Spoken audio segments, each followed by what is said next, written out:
So from now on here, the main text. So if there is some special explanations to be met, if there is something to be explained in detail, I will explain. Otherwise, I will just read it down.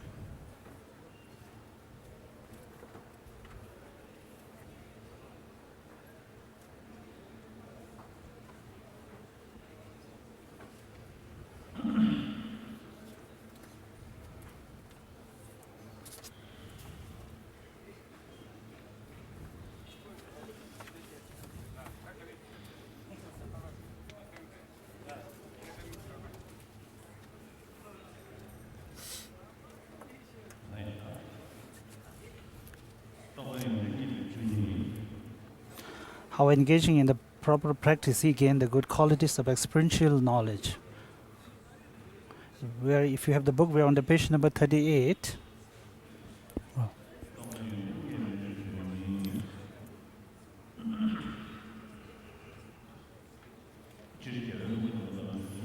In general, the three precious scriptural collections include all of the scriptural teachings of the conqueror. Thus, the three precious trainings must also include the teachings that they are realized.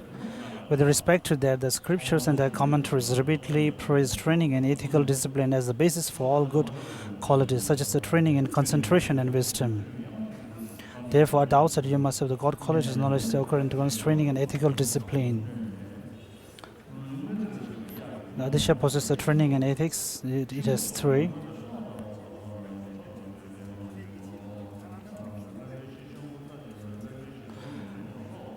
We are in the outline of how Adisha possesses superior vows of individual liberation.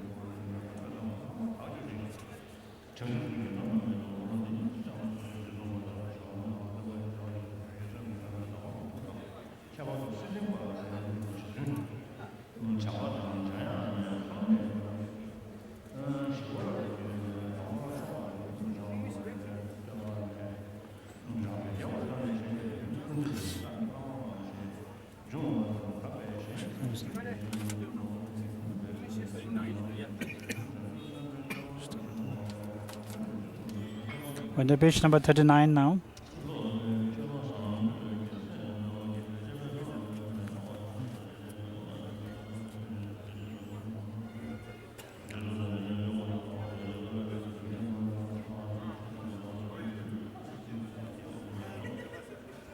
And we are now in outline 3 that Adisha possesses the vows of Vajrayana, and that's those 80 verses of praise.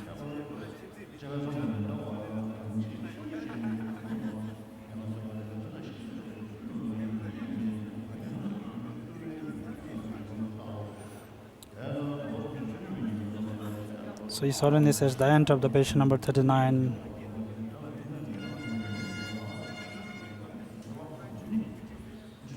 So we're on the page number 40. So this is a brief history of Lama Adisha, how he attained expressional attainments. And it is being summarized by Lama Tsongkhapa, and at the same time he is advising us disciples to follow in the same way.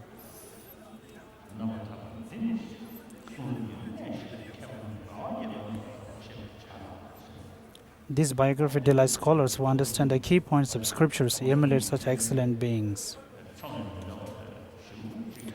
And this, so these attainments of Adisha, who has attainments based on the 3 trainings, is one of the greatest, and it's something which is being praised by all the great scholars. With the training of discipline, ethical discipline as a base, and based upon that, then the meditative stabilization is being generated.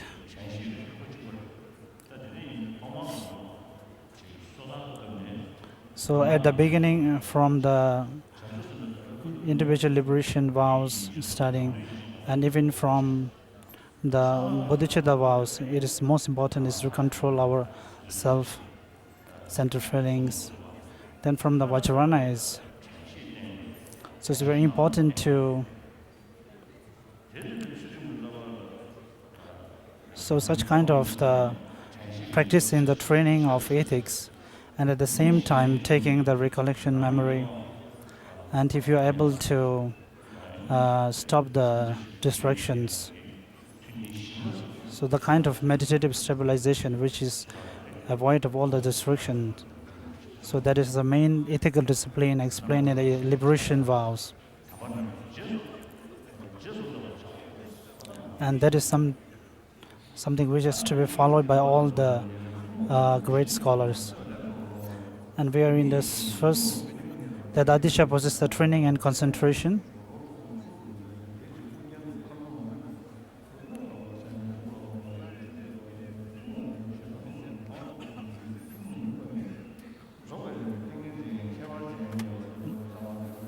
Adisha possesses the training and wisdom for the common training and wisdom, and then uncommon training and wisdom.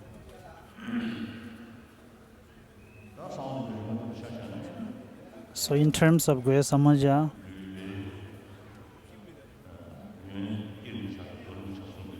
in the general stages and the completion stages of practice, and the one who has attained the profound wisdom through the meditative practice, and those who have realized the meditative stabilization based on those tantric practice. So having gained those qualities, what Adisha did to further the teachings, what he did in India and in Tibet, and the first in India.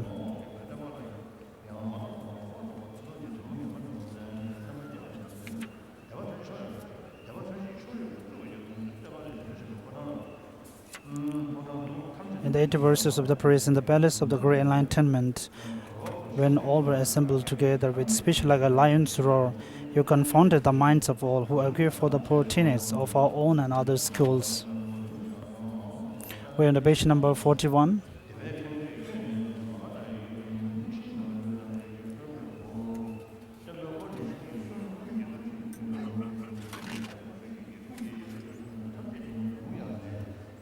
So this completes what he did in India and what he did in Tibet. The royal renounce its uncle and nephew sent to India and success in the two translators.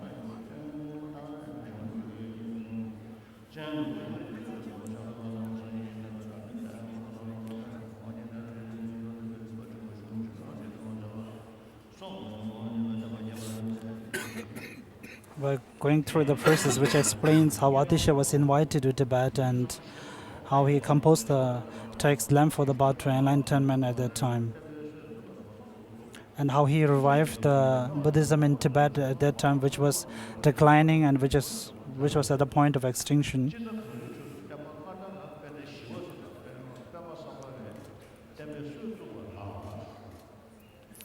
In general, the glorious Chandarikata and Padma Sambhava introduced the practice of Buddhist system to the land of snow during the early dissemination of the teachings. However, the Chinese abbot Hashang caused the teaching to decline.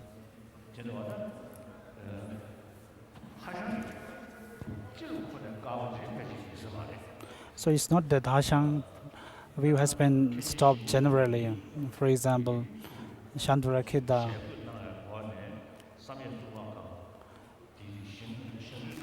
When he construct the Samye temple, something like an administration office, like there is a special administration set where it's only meant for translation of the texts and the scriptures. And then not just the translation of the text, but even the terms from the Sanskrit and Pali, and especially in the Sanskrit, when new terms and terminologies come into being, they just invented new Tibetan terms, and at that time, the Tibetan language and script has given a great progress at that time. So it normally says that in the Chinese translation, there is a little bit difference, because the reason is that even before that, the Chinese script was already there. So therefore, when they translate the Sanskrit into Chinese, since those terms which were already there in Chinese have not been changed, so therefore, those terms which already exist even before that has been used, so it may not be equivalent to the Sanskrit word. So in Tibet, when the first Buddhist texts were translated into Tibetan, there were not many terms, so a lot of new terms have to be invented. So that's the reason why what is existing in Tibetan and being translated for Sanskrit, most of the words have very equivalent meanings. So we can say that the Tibetan translations were more profound. So what I have to say here is that so there is translation administrative at that time. Then there is one especially for the monks, a center, and that one is especially for the monks to maintain their vows and during the rituals. Then there's a special section for the tantric. Then there is a special for the laymen who have general vows. So at that time he established these kind of sections and administrations. Then there's another one where it's a kind of administration or a school which is based mainly on the concentration level. And that time it is being led by the Yanahashang, and it here all the attenders mainly depends on they practice the meditative attention.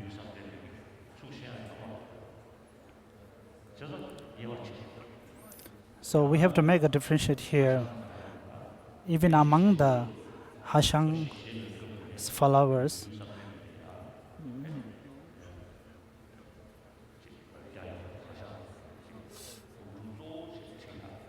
so even during that time, there is a tradition of followers of Hashang who are practicing their meditative progress and all those kind of practices. Then gradually, there happened to be another follower which just believed that after reciting the sutras of which brings you to the heaven, then you will just be reborn in those kind of the paradise.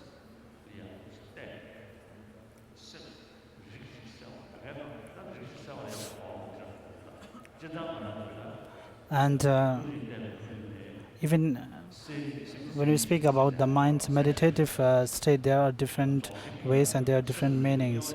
But normally, when we speak about the mind and the classification of minds, there are different ways of doing that. Then, of course, even in the Dzogchen traditions, in the Sajya, there is also different ways of explaining. Then there is also one way where you just study, practice on the luminous nature of the mind itself. Just a few years back, when I was in Russia, one student asked me that so the mind which was not the mind as a very still nature of mind which was not being distracted anyway, so that kind of mind have the potential to gain enlightenment. So the student asked me about that. Then in our ways, when we speak about the name of the Buddha itself, the omniscient mind or the enlightened being, when we speak about the omniscient mind, one with the full understanding, the complete understanding of all the phenomenons. So just a still mind, which is without any kind of distractions and deceiving, but that kind of mind may be still nature, but if it lacks the understanding of all the phenomena, it may be difficult. And they explain like you don't have to study or you don't have to read the text or you don't have to meditate on any other just with the still mind you may be able to achieve your nirvana. But within the still mind, normally we can have to differentiate between a gross one and a very subtle one. But in generally, it's important that we have to get rid of the gross one in order to practice. And for example, Lama Adisha has stated in the foundation of the good qualities is that the wrong views, the object of the wrong views has to be avoided. And here when we speak about the object of the wrong views, it doesn't just mean the destructive emotions. So that means the point of attention at that particular point of attention, the object, has to be kept in mind. So therefore, when you speak about stopping or eliminating the destructive emotions,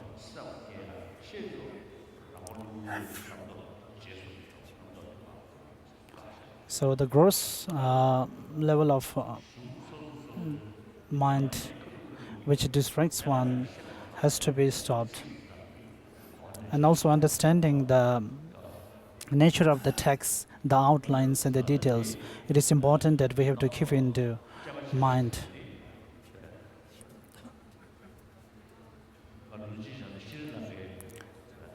Just a few years back, when one of the Sri Lankan bhikshus told me, he says that the tantric practice is something very, it is something like you have to meditate on different mandalas and all this, and these are all a source of distractions, and it won't be any helpful for you to generate the profound understanding of no selfness. And somebody asked me whether it's true or not, and I said it may be true, but in general about the stages, meditating about the general stages, we are not speaking that when you meditate, when you are the general stages of in tantric, we are not saying that it is with the absence of understanding of the emptiness. It has to be combined with the meditative, it combined with understanding of the profound emptiness. With that combination, the very mind itself has to be appear as the deity itself, and that particular object, the emptiness of upon that particular object has to be meditated. So it is stated in the ancient texts by the scholars that the practice or the meditation of general stages will not harm or will not give rise to the rise of self-centered feelings or the self-grasping feelings. So they explain in this way. So certainly, when you have different kind of distracting minds,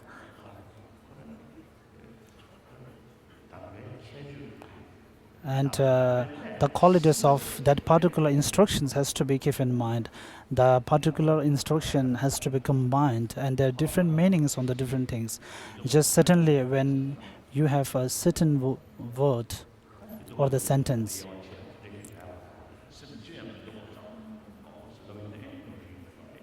so it is wrong to say that we just have to meditate a mind which is just only a nature of stilled.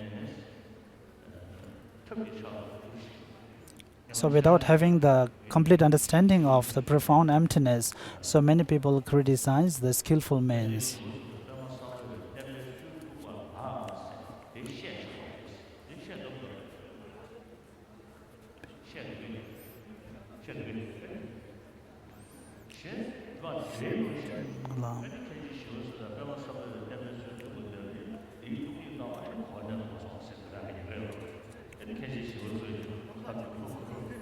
So even the Chandrakeda is speaking about there is a semicolon here between the text. So when we even when we study the Madhyamika text, sometimes we criticize the Baba Viveka, his views. So it's important that we have a colon here in the text. However,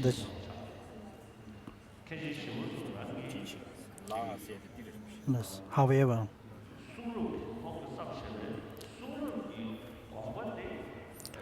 Chandrakita's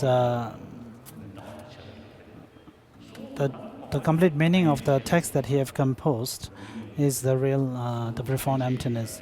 But when we speak about the interpretal or the eloquence of the text, so we have to make a differentiate here.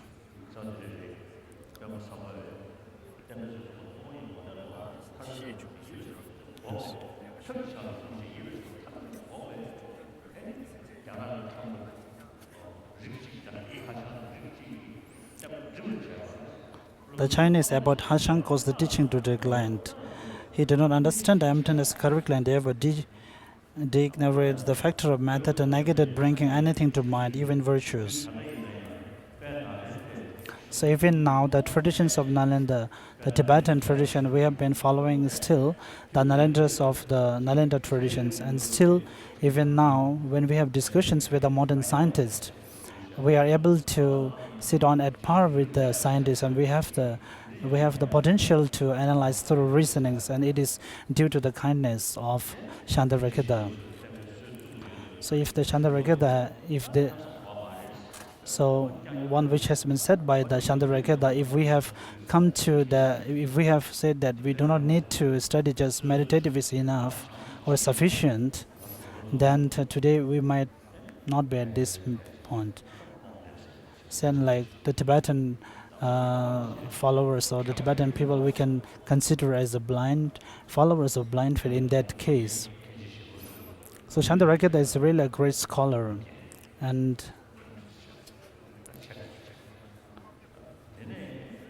in terms of the text, he has the jewels of the Madhyamika and its commentaries, and Kamalashila has stated the illuminating of the Madhyamika,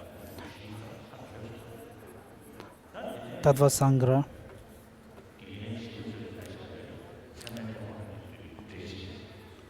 and the suchness of the epistemology or the valid cognition composed by Shivatsu,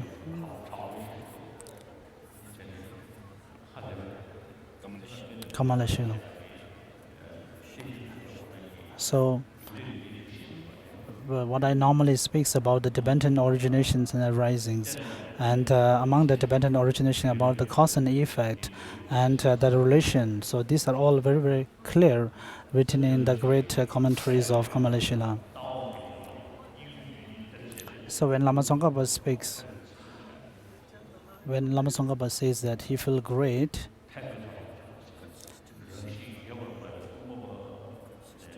consistent, and those kind of the followers of Madhyamika scholars who believe in the existence of an interesting reality at one point, and on the other hand, like Chandra Kriti, who believes like there is nothing existing from itself. But even without having anything existing from itself, but still the general concept of the things can be established. So not being sufficient or not being satisfied with just the existing of the thing, but if you have to analyze further, in that case, those many things which has been established just from the concept or the designation of the normal person or the generally, it will be very hard to establish or keep. So when we look from the teenage which does not believe in the intrinsic nature, then those teenage which believes in the intrinsic natures seems to be full of contradictory.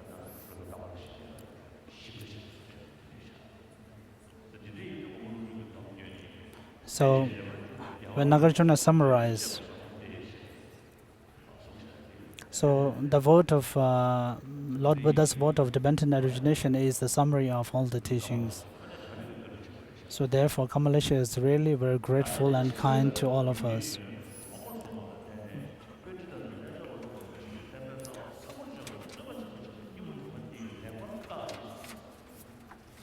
In the later dissemination of teaching to Tibet, some friends said that there were scholars and yogas misconstrued the meaning of the collection of the tantras. And Atisha has explained very clearly in the Lamp for the Path to Enlightenment that the practice of the secret initiation and the wisdom initiations is something not to be practiced by the monks and the celibate persons. But what he means is that those one who claims that they are the practitioners of Tantrayana or the secret wisdom and they doesn't conduct well, so he means for those kind of persons. So even for us Tibetans, just recently, if you have a look at the histories, in the Western countries over 300 or 400 years, the Westerners have come to Tibet, and maybe the fifth Dalai Lama. I think probably during the fifth Dalai Lama, they came from Ladakh, and from that the seventh Dalai Lama, and even his during the time of his seventh Dalai Lama, many Christian priests also came to Tibet, and some of the Christian priests, I think, is it maybe the Sera monastery. Then they stay in Sera and study Tibetan language. Then they also learn how to debate. They also compose a text as the concept which prove the creator as the god, and they have written through the dialectical way and written in Tibetan book. So it's very clear that they have been very interested and they pay great attention to all those things even in Tibet.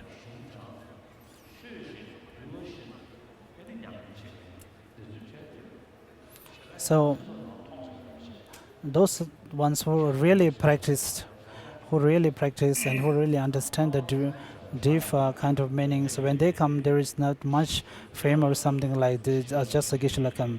But when a tulku comes or something, even though they may do a lot of misconducts and these things, but they have a name of a tulku or a Rinpoche.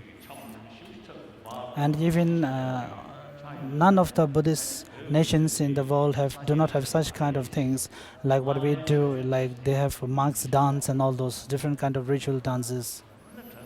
And therefore some criticize the Lamaism, and some criticize that this is Lamaism and that is not Buddha's teaching.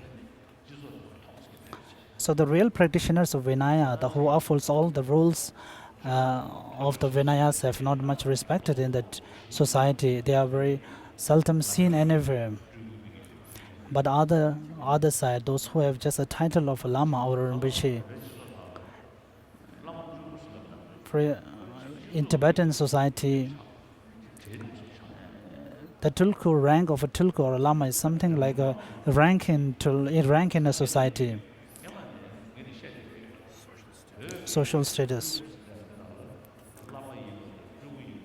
So I used to say that what we refer to as tulku in Tibet, we can make a few distinctions. Those one who are a tulku, who are not Lama, and who are Lama but not tulku, and those who are both and none. But for example, like first there may be a tulku, someone who claims to be a tulku. He has a title of a tulku, but he has no understanding of. And a guru, he is not beneficial. I mean, he does not have any qualities which has been stated in the Vinaya or Tantra or either. So therefore, it is important that we have to make a classification among Lama and real Lama and a tulku or a guru. So if you doesn't pay real attention, if you just feel in a generally that something is certain or something is, everything is fine, then really we may be living behind, taken for granted. As Gyatso Tome Sangpa stated, if you does not analyze your own mistakes, then there is a great danger that you may be indulging in negative activities, even wearing a monk's robe. So therefore, it is very important for you to analyze whether whatever activities or whatever you do, whether it is in par with the rules of the Vinaya.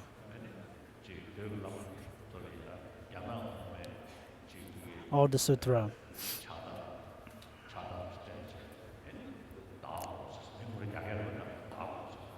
So in China, there are some ranks like Dako, where you were given some Tibetan lamas who have been accorded with Chinese costumes. So even in the Buddhist Vinaya rules, we are not allowed to wear the sleeve shirts, but when you have when you are conferred with some Chinese rank, then you wear all those kind of sleeves and all this. And so it's at that time we may have to ask which is more important to you, the Chinese rank or the Vinaya rules. So there is also instance stated by Lama Disha, that when he first came to Tibet, the Tibetan lamas came to receive him with all the kind of Tibetan costumes, with kind of different heads, and all came on horses. And so at that time, Lama Adisha just covered his head and saying the Tibetan ghosts are coming. So then they realized that when Dorje said that the Tibetan ghosts are coming, then they realized that he was not happy. So that they went back and they changed their robes. Then they wear the Vinayas, the monks' robes according to the Vinaya, and they came to receive him. So then Adisha was glad. So normally during the lumbering teachings we used to tell all these things, but we doesn't give much importance to these things. So whatever in practical, for example, personally for me, I never wear the silk tonga or the Tibetan upperwear. From Tibet I brought some, but I cut it and make it a kind of robe for the Buddha statues. But there is one tonga in silk that is to be worn normally during the Lhasa annual prayer. So this is, I keep it as a memory, as a remembrance. But other than that, all these things I destroy and I cut it and offer to make the robes for the statues. So there nowadays from the Ladakh and those remote places, so they try to indulge in those traditional things. If I tell you a small story, a few years back when I went to PT, I think the Sharsi Abbot was there at that time. Do you remember? You were there? You were not there?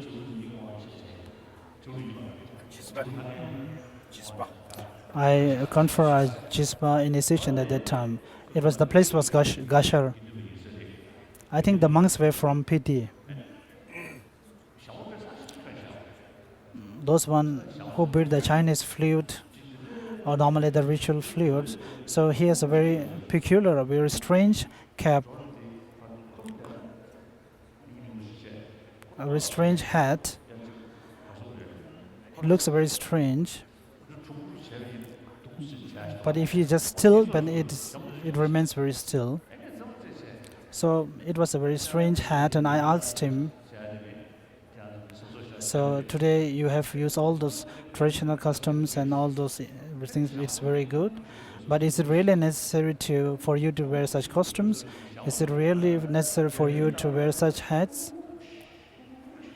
So it's not necessary for you to. It's even better to say this.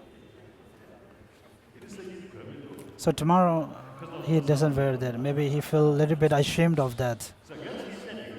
So I tell everywhere about these things.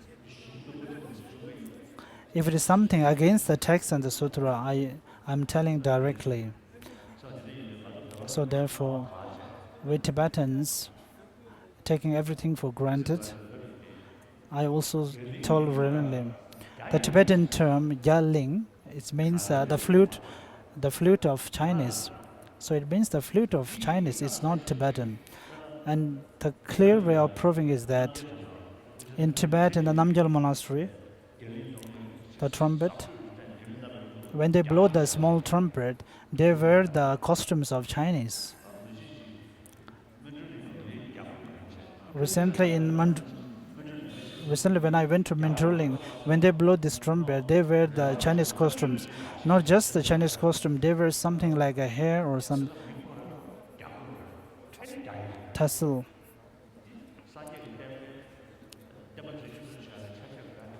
So it is impossible that this will be a cause for the preservation of Dharma. This is only a cause or a step in preserving the Chinese tradition. So this is a very important that we have to keep in mind.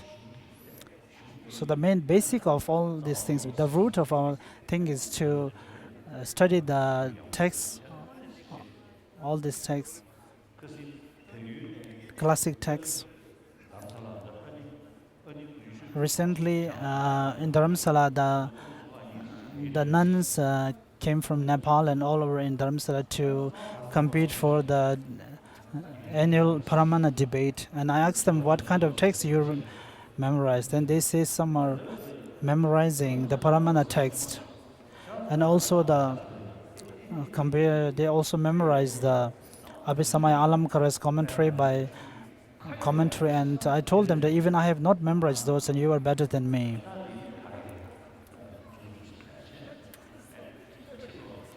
So you don't understand the meaning and the real quality of the Buddha Dharma, but the exterior you have all the decorations and the costumes, so that is a kind of deceiving the people.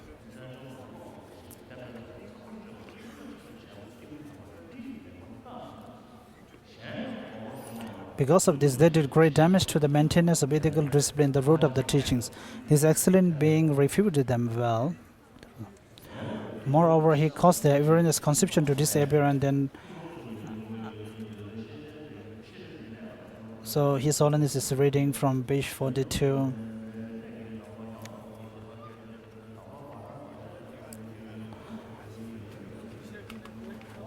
The three ideal qualifications for an author of text that elucidate the intent of sage in this way: the author should have mastered the 5 topics of knowledge, should possess instruction that the key points for practicing, should receive permission to compose the text in a vision or his or her chosen deity. And this great master was entered with all 3 as follows.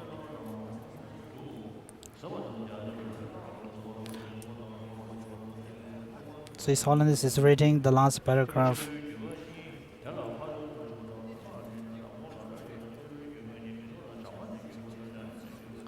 With regard to the lineages of the Guru, there are 2 lineages, that of the vehicle common and that of the Mahayana. With the later, there are again 2, those of the perfection vehicle and those of the mantra vehicle.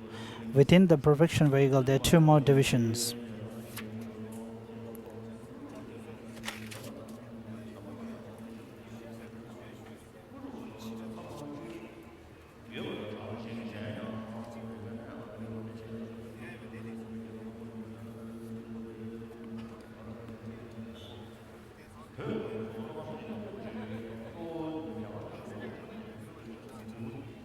On the page number 43.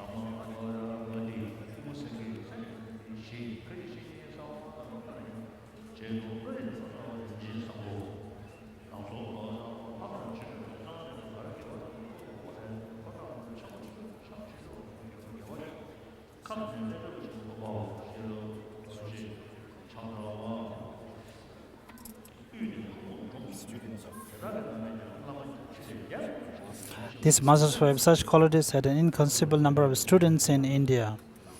So he's always going through the names and the list of those students. The great holder of lineage who furthered the activities of Guru was Dromten by Yevejun, who was professed by Thara. So this in brief is the greatness of the author. It can be known in the detail from the great biographical literature. The greatness of the teaching. Concerning the teaching to be explained, the root of this instruction is the lamp for path to enlightenment. There are many texts composed by the elder, but the lamp for the path to enlightenment is comprehensive and fundamental.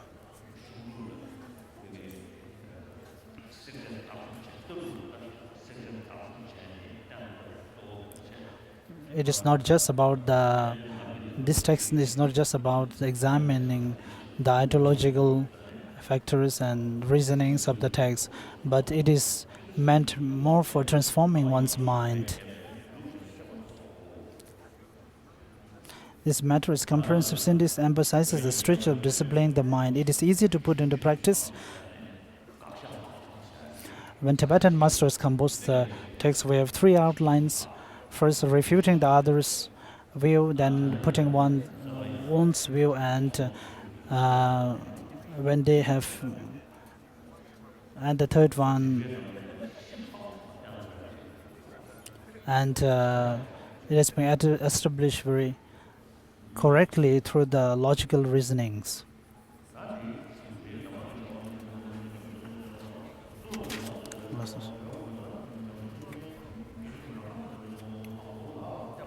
We're on the page number 46.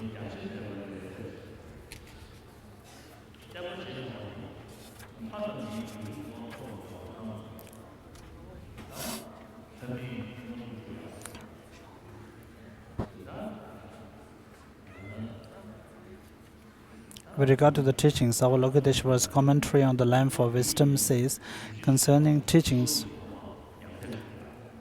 So,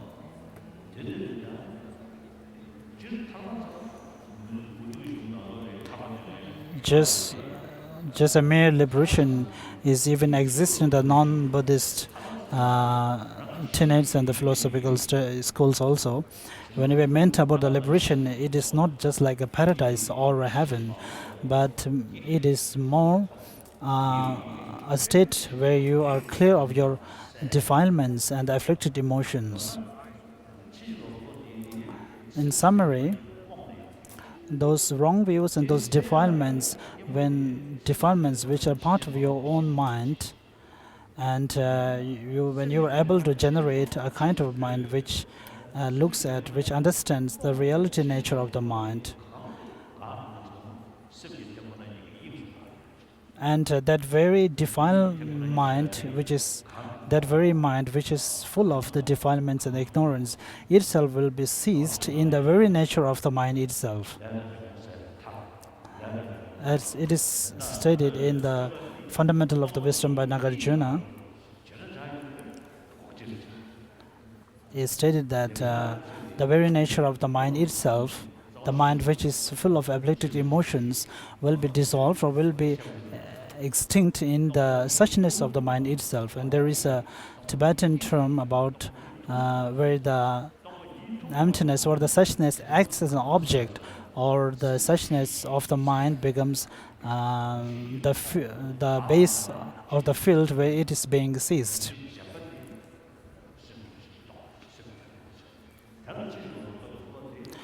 The nature of the mind itself is the clear light, or which is the nature of the empty, but the defilement emotions are something which covers them.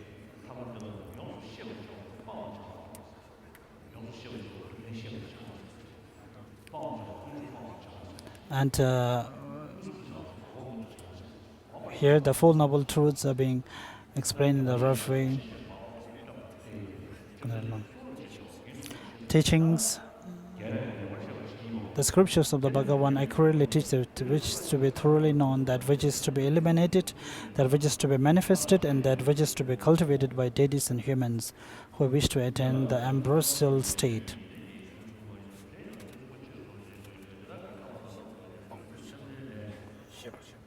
So when they meant to refer to the teaching as known, which means the first noble truth, the truth of suffering, which is to be understand.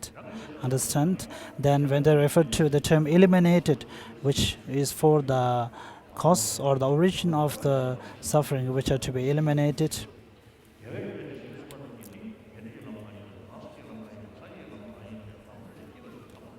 We're on the page number 47 now.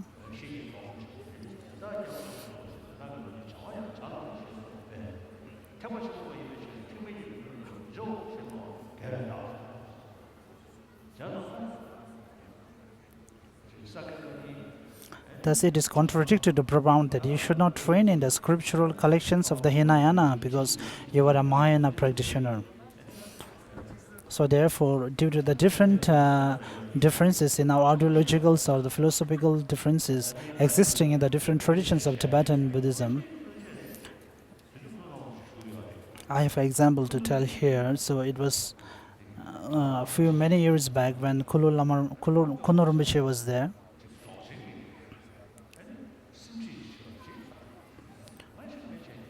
Rinpoche requested me to give a teaching about Dzogchen.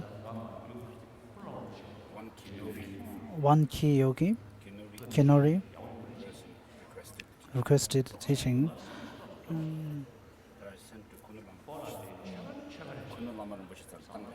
Yes. And I sent him to Kuno Lama Rinpoche. He came to me actually, but I feel sad that I cannot confer or I cannot do it. So it is stated here that in order to benefit the sentient beings, which is the text or the line here, I have been not able to fulfill his wishes. I have read a little bit about those practices of Sakyas. But if I have known all those things completely at that time, I could have tell him roughly about all this, then I would be able to satisfy or fulfill his wishes. So to tell others or to teach others or to tell others about this, it's important that you have understanding of those things for yourself first. So the stanza here, which refers to as benefiting all the sentient beings, you need to have the omniscient minds. It is very true. Then when we speak about benefiting the sentient beings, we are not referring to the sentient beings whether they are humans or not, and whether they believe in the religion or not, irrespective of all those things. When we speak about all sentient beings, we have to keep in mind that we mean all kind of sentient beings, irrespective of human or non-humans. Or otherwise, it's just a mere word.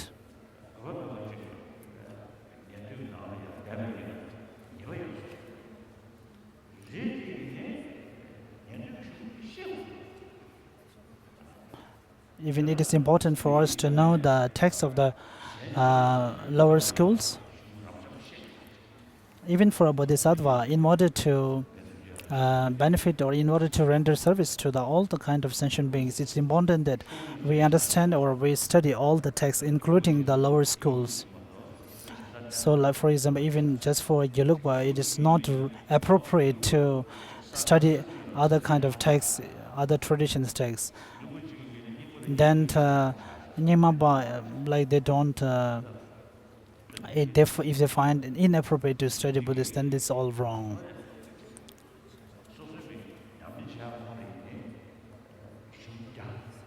Even for your own practice, if you have all those kind of texts with you and if you're able to condense the meaning of all those things, it will be helpful for you.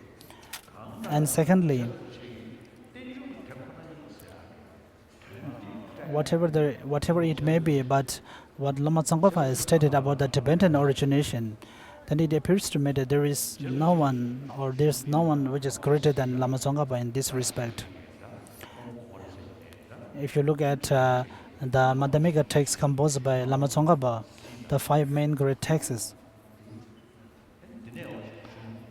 most probably you will have a rough idea. Then if you have a look at the great Madhyamika texts composed by the Indian scholars, then you will come to think that they may be composed by a same author. Even though there may be a difference with the little terms and all these things, but there are not many differences in terms of the words and the phrases or the meaning. Lama Tsongkhapa has stated in the Mala of the Golden, the commentary about the Prajnaparamita, he has stated that happens to be many Tibetan words which are not existing or which are not evident in Indian scholars' texts.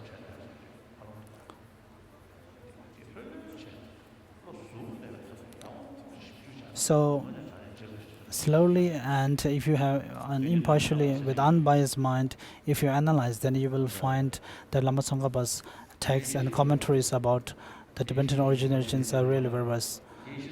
So where is Ki Nishithabki? He's here. Tripati and Ki Nishithabki, both of you together, you have translated the eloquence of interpretal text of Lama Tsongkhapa into Sanskrit. Tripati was a great Sanskrit scholar, and later he also learned Buddhist, and he was also later I asked him, and they translate together the text. So I asked him, you have now translated the text of Lama Tsongkhapa. So the author of this text, whether will be able to count as one of the Nalanda scholars or not.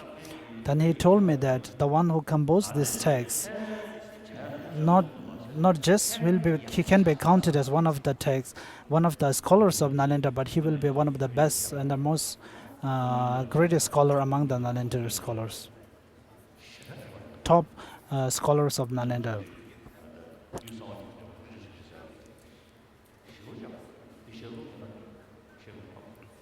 And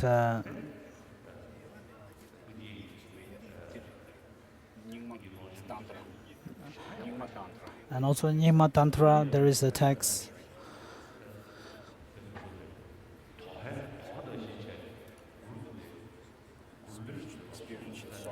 No.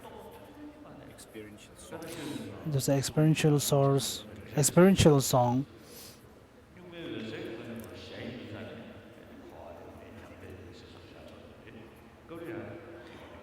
One which speaks from the great meditative state of clear light. There seems to be there no nirvana, no liberation.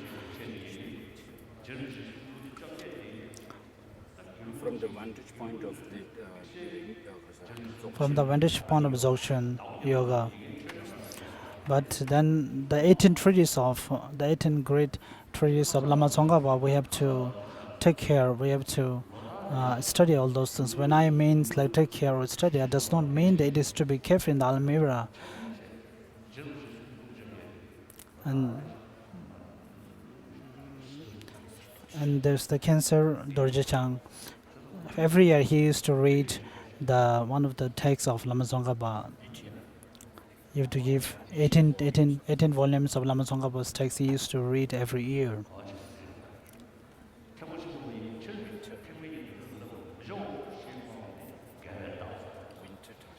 During the winter time.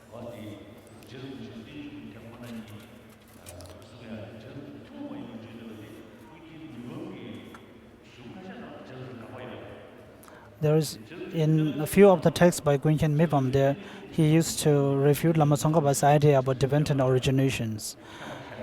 But later he praised the Lama Tsongkhapa, citing quoting one of the texts of Lama Tsongkhapa about dependent origination. So this proves he was a great scholar who has a really unbiased mind.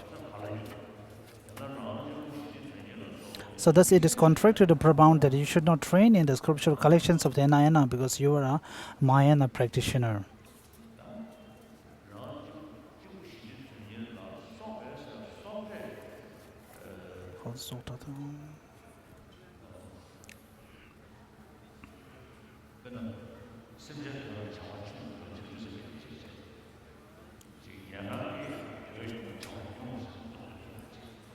For the bodhisattvas, if you are not able to benefit the maximum sanction, it is against the bodhisattva's practice.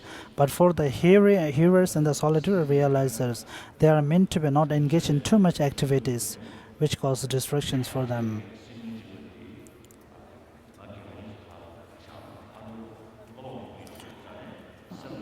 But for the bodhisattvas, if someone offer with kind of faith and devotion, offer them some kind of precious stones or gold or something, they have to accept it. They cannot refute it, saying that you're a practice of Mahayana, you're not allowed to touch the jewels.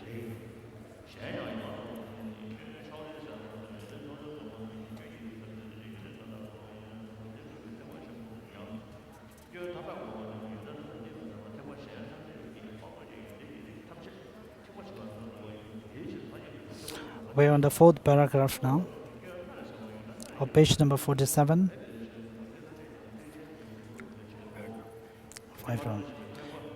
Fifth paragraph, and the fifth line.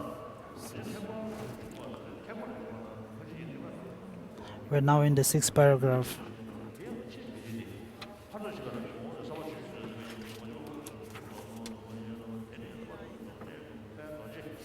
We're in the page number 48.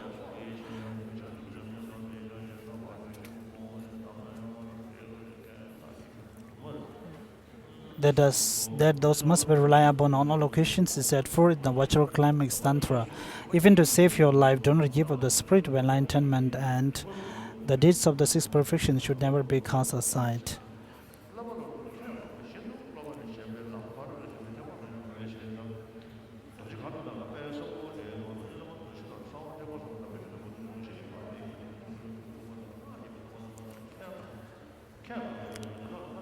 Moreover, the above column is more unreasonable because you must promise to uphold all aspects of the teaching when you take the tantric vow. This is in accordance with what is said in the Diamond Daga Tantra, Integration Tantra, and the Vajra Climax Tantra on the occasion of taking the pledges of Amitabha.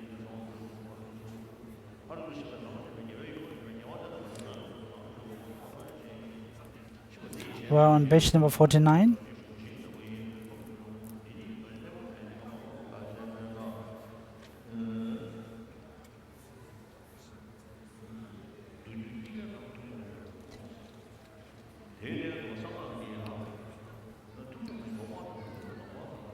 The path of the perfection is the path common to both Sutra and Tantra. By attending to this shared path, the unshared paths of the mantra vehicle, initiation, pledges, vows, the two stages and their attention practice, progress to Buddhahood is rapid.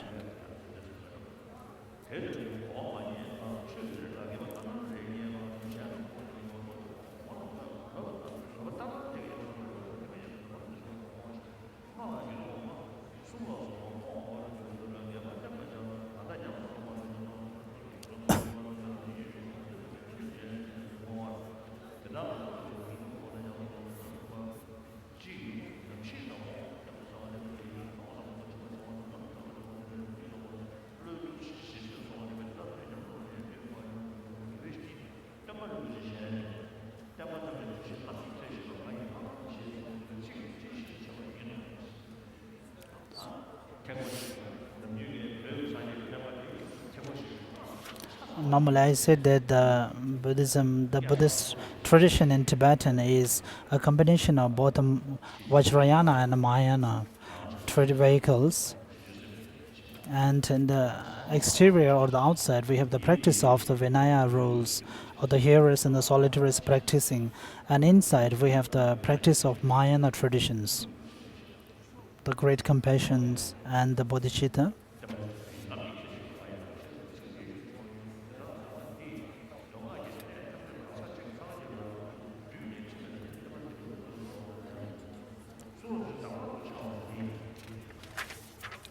On the page number 50, the first outline, the greatness of enabling one to understand that all of the scriptures are instruction for practice.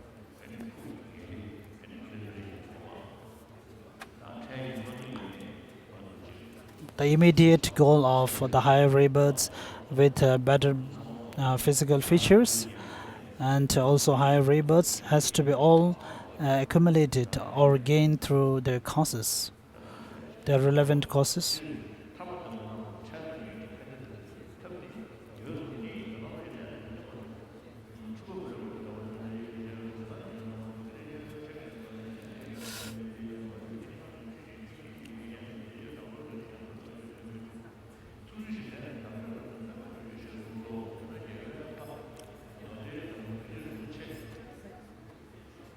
Therefore, the words of the conqueror, the precious collections of the Sutra and Tantra, are the supreme instructions. Nonetheless, since students in this later time will not discover the intent of those words by delving into them on their own without depending on valid commentaries and personal instructions of excellent beings, the great trailblazers compose treatises and personal instructions that comment on the intended meaning.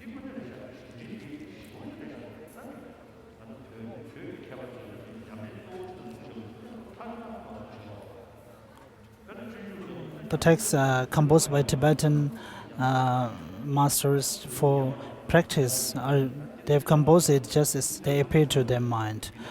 But for example, the text composed by the classical texts, for example, for Guide to the Bodhisattva's Way of Practice, is actually a text meant mainly for the practice, but it has been composed with the sense of an author or a scholar.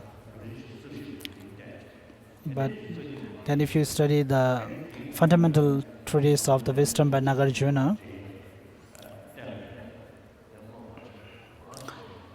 first you have to study the 26th chapter, then 18th and then 24, then you will get a general impression or understanding about the text.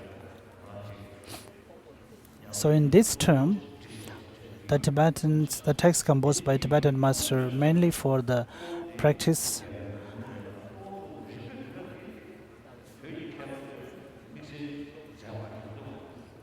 Other than that, there is not much necessary for Tibetan masters to compose a text which has all the reasons, logical reasons and proof behind it, that it has already been composed by the great Indian scholars and masters beforehand itself.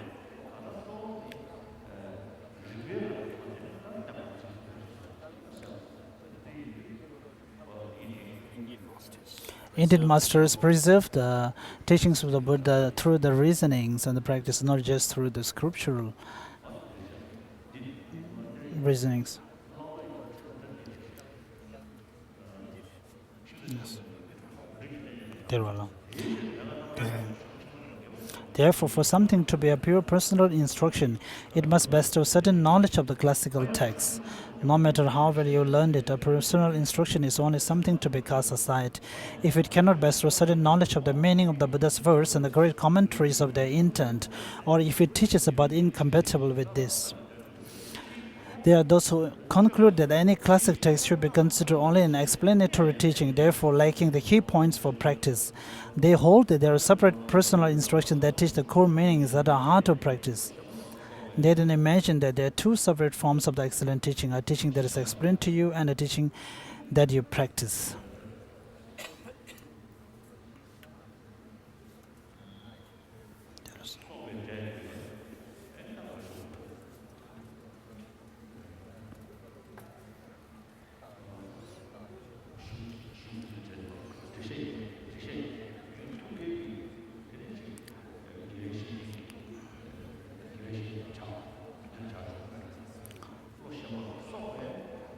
So here, the Tibetan term,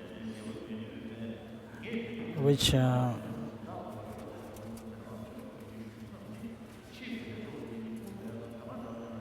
His Holiness continues here, those are merely for promoting one's superficial knowledge and eliminating others' misconceptions. They do not teach the deep meaning.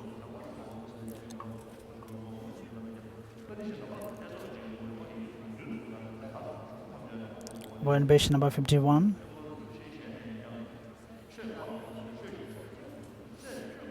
The precious teacher said that it is a mistake if after studying many teachings, you feel a need to look elsewhere for how to practice the teaching. Even Lama Tsongkhapa said that even though you have heard or heard so many scriptural teachings, but you don't know how to practice, it is because those instructions, those teachings have not been able to, those texts have not been able to appear in your mind as in instructions. So if you just stay with reciting mantras or just reading the text, but if they are not being able to visualize or appear in your mind, appear to you as an instruction, so that is the greatest fault.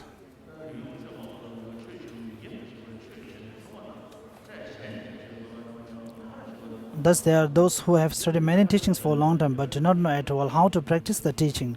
When they wish to practice, they must look elsewhere. Their error is in not understanding what I have already explained. Here the teaching are as set forth in Vasubandhu's treasure of knowledge. The excellent teaching of the teacher is twofold. Those teachings have a nature of having a nature of scriptural and those having a nature of realization. We are on page number 52. Kamalashila's 3 stages of meditation says, Father, what you meditate on with the wisdom arisen from meditation is just that which you know with the wisdom that is arisen from study and reflection. You do not meditate on something else. This is similar to how you show a horse or a race track and then race in there.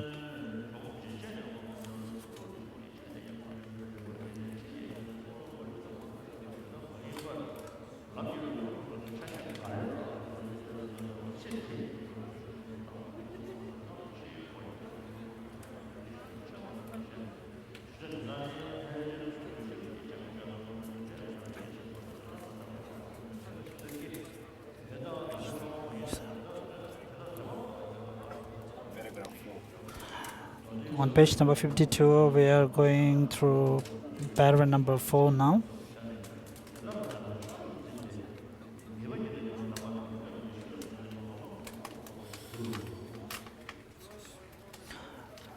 We are on the tea blessing now.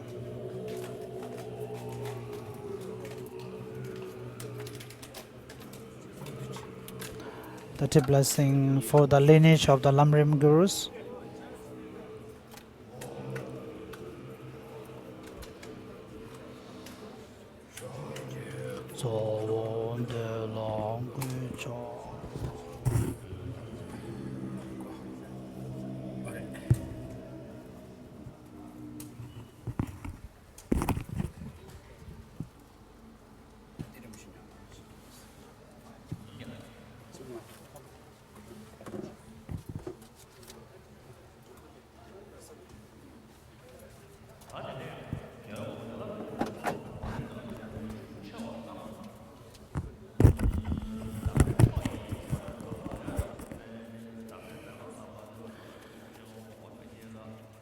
So we're on page 53, the greatness of enabling one easily to find the conqueror's intent.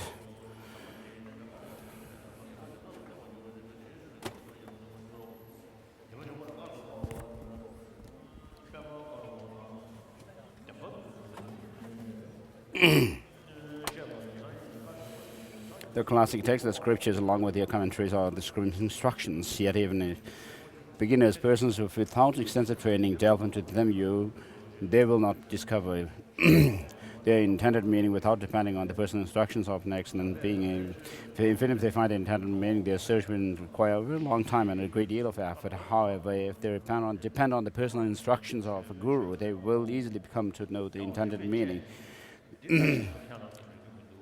So by using reasoning and doing analytical analysis, when you find that certain teachings are cannot be taken literally, you should not actually disregard the teaching wholesale, but because the Buddha it should actually invoke within yourself, engender within yourself this special faith in the Buddha for being so skillful in giving teaching according to the predispositions of the disciples.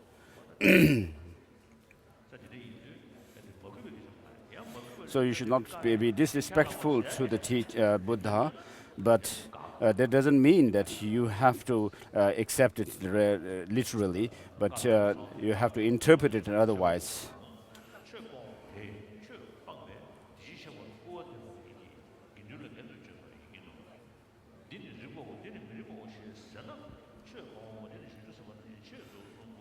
So these instructions for the lamp for the enlightenment, lamp for the path of enlightenment will readily be to a certain knowledge of the point of the Buddha's words and treatises. I will explain at length how this is done in the appropriate sections below.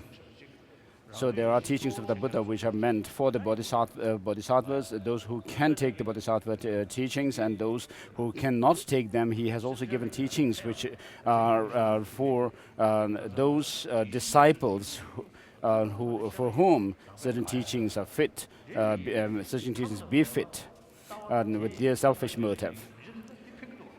So even within the different traditions, we have teachings which are appropriate for certain disciples, certain followers of the different traditions.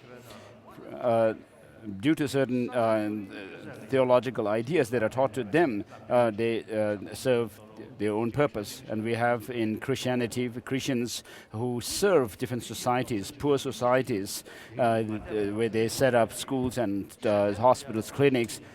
So the practitioners, the followers of Christians who do this, are actually doing that on the basis of their own Christian faith.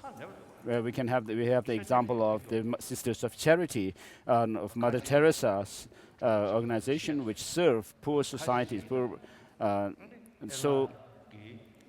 One Muslim friend of mine has told me that if you are Muslim, then you should actually extend your love and compassion to all creatures of Allah, because you love and you actually submit yourself to Allah.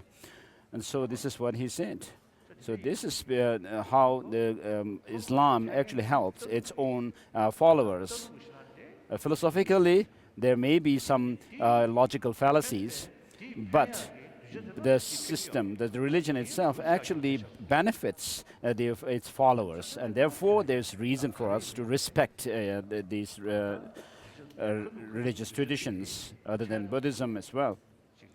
And therefore, when the Buddha gave teachings, he gave them with a view that it is beneficial to his disciples in the long run as well as in the short run.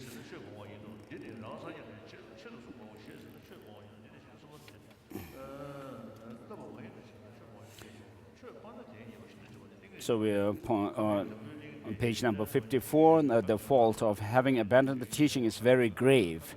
And so before that, there's a quotation from the Sutra gathering all the threads.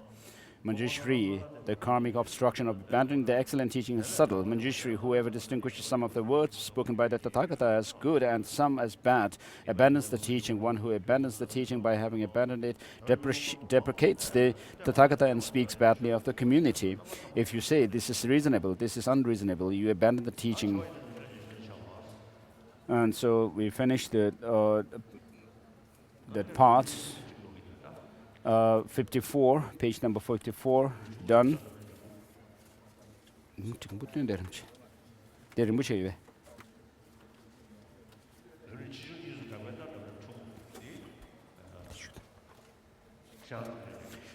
So this middle-length lamrim is also known as short lamrim.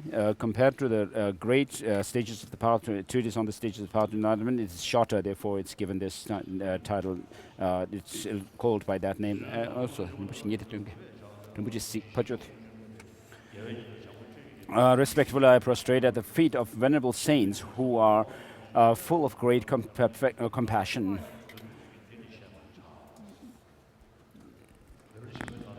So this is the verse of homage.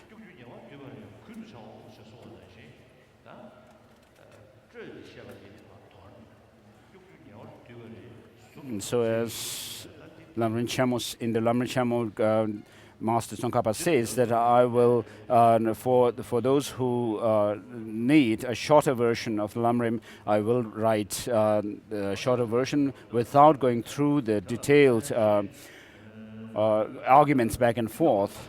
And so this is the text that he meant to write. So the homage, so the text has three outlines: introductory element, the actual explanation to set forth, and the conclusion of the explanation. The introduction element has a homage, vow to compose the text, identification of the Dharma to be explained in the context of what the title means, and homage. And then first is homage, then comes the vow to compose the text, and then identification of Dharma to be explained in the context of what the title means. And so the term Tongkhun, in certain Lamrim commentaries, there is an explanation about this term, Tongkhun. Janggyal Rinpoche Dorje says that some Tibetan Lamas, without knowing Chinese, they gave such explanations.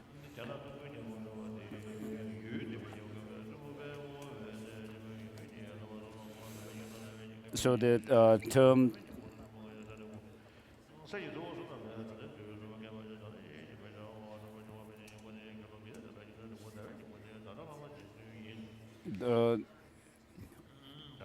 on page 2 of this text,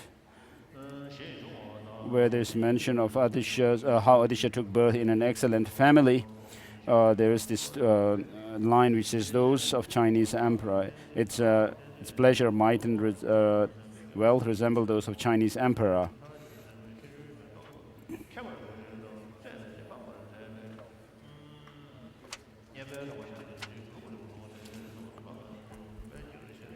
Then how Adisha obtained his positive qualities. This has 2 points: how Adisha obtained the qualities of a comprehensive scriptural knowledge, how Adisha obtained the qualities of realization of its correct accomplishment. How Adisha obtained the positive comprehensive scriptural knowledge has 3 points: how Adisha learned the areas of general knowledge, and how Adisha learned mantra, and how Adisha was ordained and learns the collections of inner knowledge.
나 그래서는 가야 되는 거야.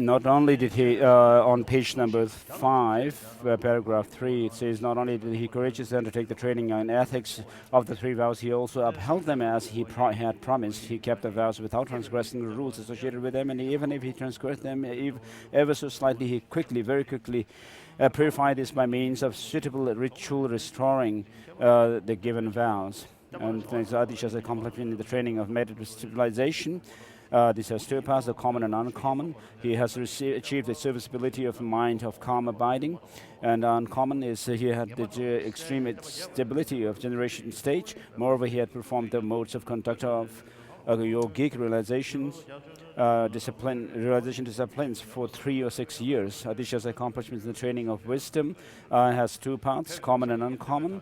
The common is attaining meditative civilization of special insight, which is union, calm abiding, and special insight.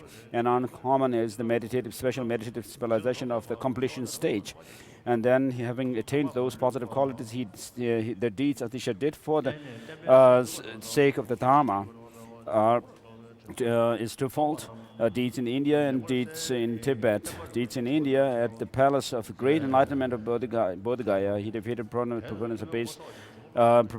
of base non-Buddhist doctrines by means of Dharma 3 times, thus upholding the Buddha's teaching, eliminating the taints of ignorance, misconception, and doubt. Also, with regard to the teachings of his own upper and lower systems, he spread the teachings so that he was regarded as a crown jewel beyond partiality by proponents of all factions. Deeds in Tibet, clearing up our fourfold. Deeds of Tibet, clearing the misconception about the Dharma and restoring the tradition. Lama and his nephew sent the 2 great translators, Yatsun Singh and Naksur Gyalwa, to India, one after the other, due to their taking pains again and again to invite Adisha. He came to Upper Ngari during the reign of Zhangzhu and was requested to purify the Buddha, to purify the Buddha's teachings, or to reform the teachings. The Buddha, thereupon, he spread the teaching by composing a lamp for the path of enlightenment, a text bringing together all the points of Sutra and Tantra and condensing them in the applicable stages as well as others. Specifically, he spent 3 years in Ngari. And so Master Adisha actually brought together the 2 lineages of the profound view and the extensive practices called the conduct, which came from the 2 trailblazers. And Master Adisha's mastered Nagarjuna's text gives more emphasis on, in terms of training the mind in bodhicitta. He emphasizes on exchanging and equalizing oneself with others, and this is also what is done by Shantideva as well.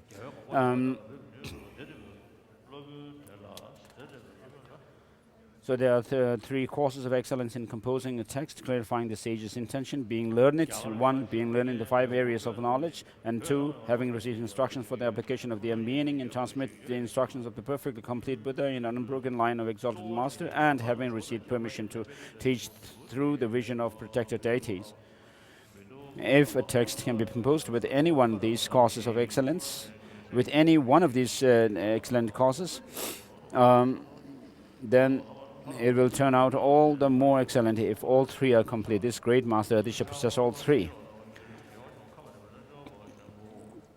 And then, due to Adisha's possessing these 3 courses, his ability to ascertain victor's intention and has 3 points, being cared for by protected deities, and Adisha's lineage is uninterrupted.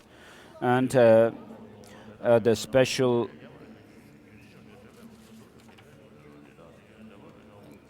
and the fact that Adisha was learned in the 5 areas of knowledge.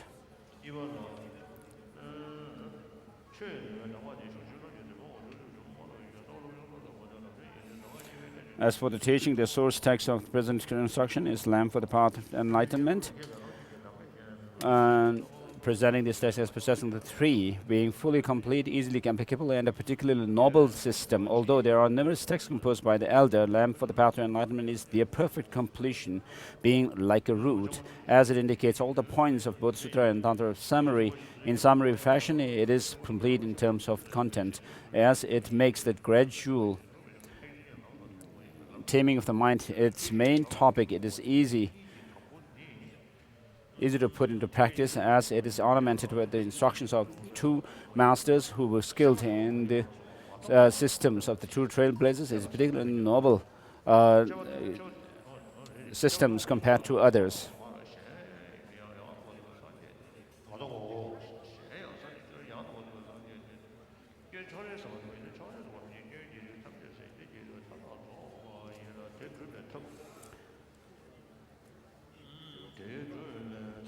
The greatness of recognizing, the greatness of instructions contained in this text are fourfold. And then the greatness of recognizing all the teachings as being non-contradictory. Everything is, the victor said. And how all the teachings are recognized to be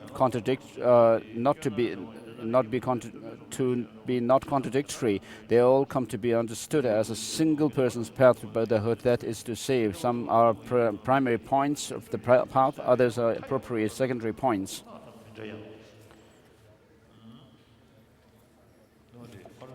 And how it is demonstrated through scripture and logic that it would be contradictory not to accept this.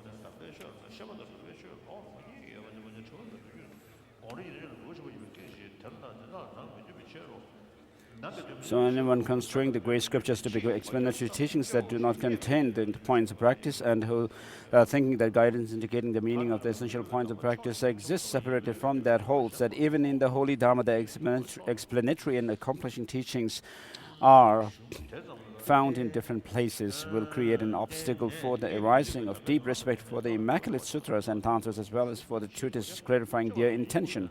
You should be aware that the karmic obscuration of abandoning the Dharma is accumulated by despising them, saying that they only outline external knowledge without presenting the inner meaning. Hence, for those who want liberation, the infallible supreme instructions are indeed the great scriptures. Nevertheless, it is possible that due to poor intelligence and the like, you cannot reach certainty through relying on these scriptures only as supreme advice. Therefore, you should seek certainty with respect to them, thinking, I will seek certainty with respect to them by relying on the excellent instructions. But you should not think that the great scriptures do not contain the heart of the matter, because they only outline external knowledge, while the instructions are supreme because they present the inner meaning. How all the Buddha's teachings come into view as useful instructions. The great yogi Zhengzhu Rinchen said, someone who has reached the certainty about a handy little volume cannot be said to know all the topics of instruction. This is said about someone who understands all the Buddha's teachings as instructions. We need the kind of understanding that Gompa Rinpoche, Gompa Rinchen Lama, a disciple of the great elder, expressed, saying that he had ground his body, speech and mind to dust in a single meditation session on audacious instructions, and that thereby the understanding had now arisen in him, that all the scriptures are instructions. In the words of the precious Drum Tenpa, if ever studying the Dharma a lot, you feel the need to search elsewhere for a way to applying the Dharma, you are mistaken. So likewise, those who study the Dharma a lot over a long period and completely ignorant as to how to set about it, develop a wish to practice Dharma, do not understand and therefore err in the manner described above. As it says in the Treasury of Manifest Knowledge, Abhidhammakosha, the Buddha's teachings are of two aspects, twofold. Their nature is scripture and realization. In accordance with this statement, there is teaching apart from the scripture teaching, scriptural teaching and the realized teaching. The scriptural teaching is how the Dharma should be practiced, and they establish the manner of accomplishment, while the realized teaching is what is thus established. Since you practice in accordance with what is to be established, these two act as cause and effect. To give an analogy, it is like when racing a horse. You first show the horse the course, and after showing it the course, it races there. Just as it would be ridiculous to show it a course and then have the race elsewhere. Similarly, when it comes to attainment, how could it be appropriate to accomplish something after having determined something else through listening and reflecting? That is also expressed in stages of meditation. What has been realized by the wisdom arising from listening and reflecting is precisely what should be cultivated by means of the wisdom arising from meditation, just like our horse runs along a course it has been shown.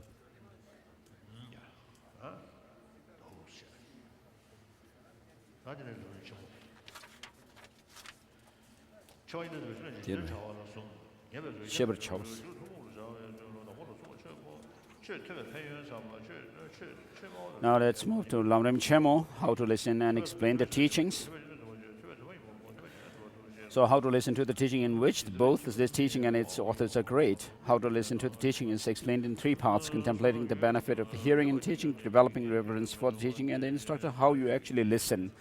And contemplating the benefit of hearing and teaching, the verses about hearing and the collections of indicative verses, Uddanavarga says, through hearing phenomena is understood. Through hearing, wrongdoing is overcome. Through hearing, what is meaningless is eliminated. Through hearing, nirvana is attained. Also, just as someone dwelling inside a house and shrouded in complete darkness has eyes but does not see the forms that are there, so also a person born of noble lineage, although possessing intelligence, does not know until told what is virtuous and what is not. Just as one with eyes sees forms by using a lamp, so through hearing what is virtuous and what is not, you will understand what should be done. So the text says to contemplate this, to contemplate the benefit of hearing teaching. So if we all know that we live in order to live our life, we make our living for food and shelter, clothing.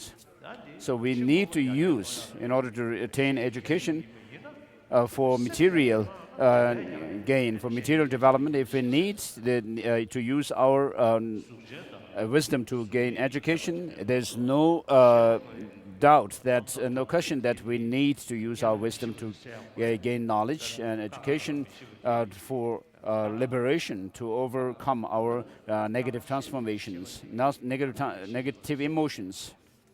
So if you are ignorant of the alphabet, you have to learn the alphabet, and this is similar to any kind of thing that we go about in order to overcome the ignorance about them.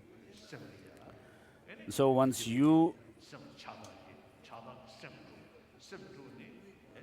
through ignorance, we disturb our mind, and our mind becomes disturbed, and then we become angry, and frustration and so forth grows, and then anger comes, and then we engage in altercation with others, and in worst case scenario, we even commit suicide through depression, and then sometimes because of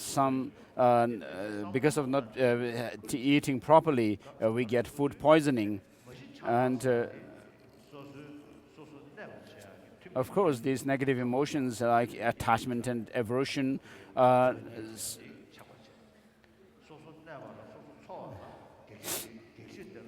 So attachment or desire is taken to be something that helps us, and aversion or anger is used as something which considered as something that actually repels others.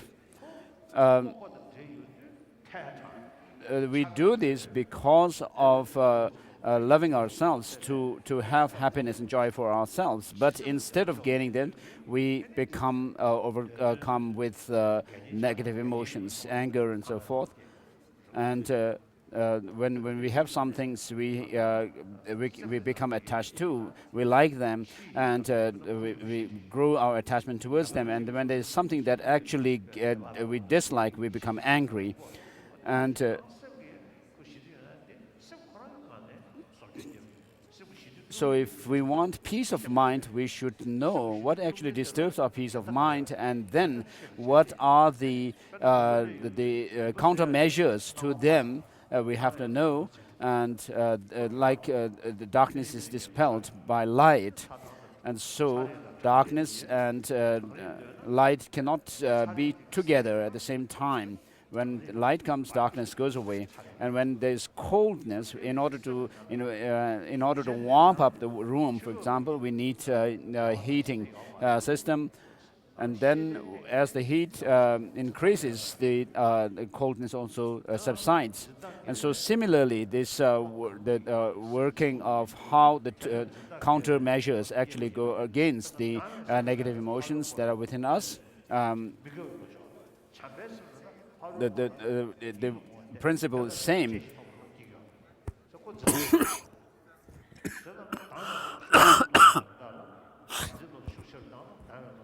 So in order to reduce our anger or aversion, if we cultivate love and compassion, it will reduce. And so these have to be done by giving thought to them and reflecting on the consequences of these negative emotions, and then thinking of their countermeasures. And then we can actually create peace of mind. So last year, I was in Bihar, in Patna, the capital city of Bihar, where the state government invited me to an inauguration ceremony of the Buddhist vihara that they have actually built. And at the meeting, the chief minister of Bihar, Nitish Kumar, said that through the blessings of the Buddha, he hopes that Bihar state could make a great prosperity and progress. And then when my turn came, I said, if Bihar state had to prosper and progress through the blessings of the Buddha, should Bihar state gain this progress and prosperity through the blessings of the Buddha, then it should have actually achieved them, already achieved them, because the Buddha's blessings have always had been there for the last 2,500 years. But I told him that this blessing of the Buddha actually must go through the hands of an able chief minister. So we all know that desire and anger actually disturb our peace of mind. But if we only pray to the Buddha and ask him, please take away my attachment and anger and aversion, I mean, it's really silly. But what we need to do is actually apply the teaching, integrate the teaching of the Buddha himself, what he has shown as to how we should apply the countermeasures to these negative emotions. And therefore, whatever you hear, it is therefore the importance of hearing the teachings is emphasized here. So we are not talking about making money or anything like that, but we are actually talking about happiness, creating happiness for ourselves, experiencing happiness for ourselves, and by overcoming by creating a peace of mind within ourselves. So while we have lots of obstacles on the path, we can actually transform these obstacles into conducive condition for our spiritual transformation. So if we really give thought to them and apply the teachings, then this peace of mind can actually be created within ourselves. But when you talk about actually transforming the negative conditions into the path to enlightenment, it's not to say that you stay still when a mad dog runs towards you. I mean, you don't blindly accept that. But here, with Buddhism, it's about transforming our mind. It's not, we don't say that transformation comes just by praying to the Buddha or making offerings and worshipping him. But how the Buddha has shown the path to us by overcoming the negative emotions that are within ourselves through the application of these counteracting measures. So with regard to the true cessation, the true cessation is also has these characteristics of being a cessation, peace, excellence, and then emergence from suffering. And so when we talk about overcoming suffering here within the context of Buddhism, we are not only talking about overcoming temporary sufferings, but actually overcoming all kinds of suffering and reaching the peace, state of peace or nirvana. So of course the mere wish to be out of suffering even the animals have, but we are thinking about transforming our mind and reaching that peaceful state. And so therefore education and learning is very necessary, and therefore hearing or listening to the teachings is very crucial. And so having heard, as it is said in one proverb, whatever you hear should be applied in practice. You have to make practice your essence of having heard the teachings, and then liberate yourself, release yourself from this prison of or the fortress of samsara easily.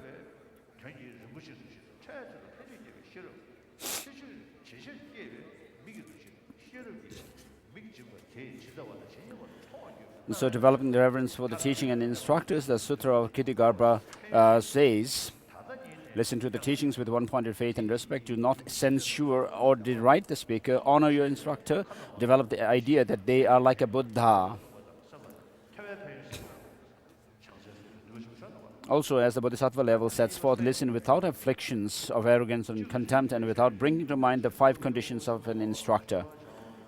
Being free from arrogance means to listen with following 6 attributes: listening to an appropriate time, showing homage, showing deference, not being resentful, practicing according to the instructor's words, and not looking for the chance to argue.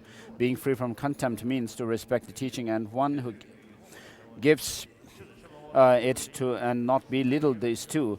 Not bringing to mind the 5 conditions means to cast away the thought, I will not listen to this person because he or she, one, has fallen from ethical discipline, number 2 is of poor lineage, and number 3 has an unattractive physical appearance, and number 4 is unarticulate, and number 5 or speaks harshly and unpleasantly. Also, it is as said in the Garland of Birth Stories, stay on a low seat, show the glory of discipline, look with an eye of delight, show respect and one-pointed obeisance, as if drinking a nectar of words, show reverence and listen to the teaching with clear delight and a mind undefiled, like a patient listening to the words of a doctor. How you actually listen, how to listen to his 2 parts. Abandoning the 3 faults of a vessel, relying on 6 ideas. Abandoning the 3 faults of a vessel. So a sutra says, listen well, thoroughly, and hold it in mind. Moreover, as Bodhisattva level sets forth, listen with while wanting to understand everything, staying one-pointed, attentive with your mind focused, and reflecting with complete composure. Then relying on the 6 ideas. Thinking of yourself as a sick person, Shantideva engages. And number 2 is thinking of an instructor as a doctor. And number 3 is thinking of instructors' explications as medicine. Number 4 is thinking of earnest practice as the way to cure your disease. And number 5 is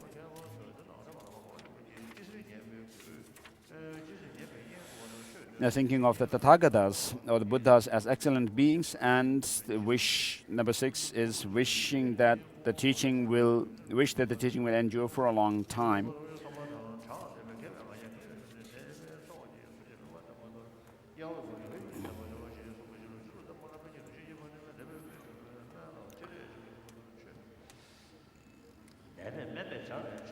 So relying on thinking of yourself as a person with regard to the Shantidevas engaging in the Bodhisattva deeds says, since you must follow a doctor's advice even when stricken by ordinary illness, what need is there to mention those who are constantly stricken with the illness of so many faults, attachment and the like.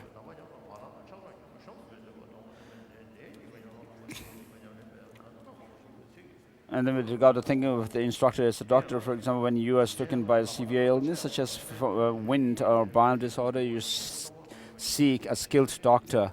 Upon consulting your doctor, you are greatly delighted and listen to whatever your doctor says, revering him and her respectfully. Likewise, seek in this way a teacher who imparts a teaching. Once you have found your teacher, venerate your teacher with respect and do what he or she says. While doing this, consider it a privilege, not a burden, for as the verse summary of the Perfection of Wisdom in 8,000 lines says, therefore, wise bodhisattvas who have a strong thought to seek sublime enlightenment vanquish pride decisively. Just as the sick rely on a doctor in order to cure the illness, you should rely on a teacher, applying yourself enthusiastically, and then think of instructors' explications as medicine. Just as a sick person has a high regard for the medicine prescribed by a doctor, so too you should review the instructions and explications that the instructor gives are very important, taking great pains to hold them in high esteem and not squandering them by lapses such as forgetting them. Then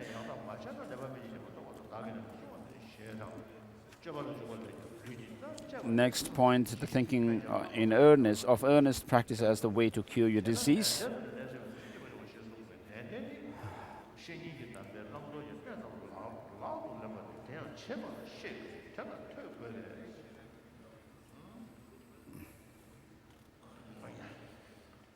So page number 61 says, therefore, earnest practice in the statement. Thinking of earnest practice as what clears away the illness of afflictions. So learning certain subjects like history or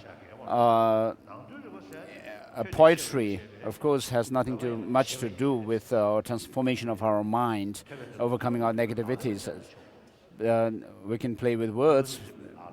So refers to this earnest practice refers to putting into practice the lessons that a teacher has imparted to you on what should be adopted and what should be cast aside. So first you have to have the understanding of the whole structure of Buddhism, and then you know what are the pitfalls. And in Abhisamaya Alamkara, the text is written in such a way that the first chapter deals with omniscient, which is our ultimate goal that we should reach. And in order to reach there, then there are the means, like the path, knowing all, and the bodhisattva path, and so forth. So when you give a teaching, you should give a very expansive, very broad teaching, and so that the disciples understand the Dharma very broadly. We should not just give teachings with some partial teachings, which could lead us to some understanding, but we will not lead us as to how to go about with the practice. And so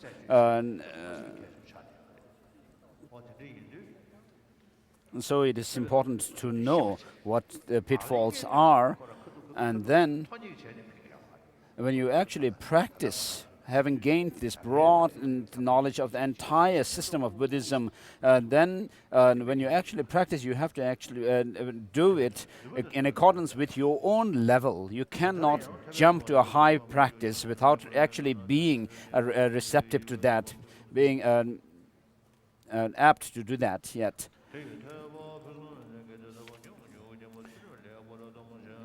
So to do that, you need to know the lessons. For this, you need study.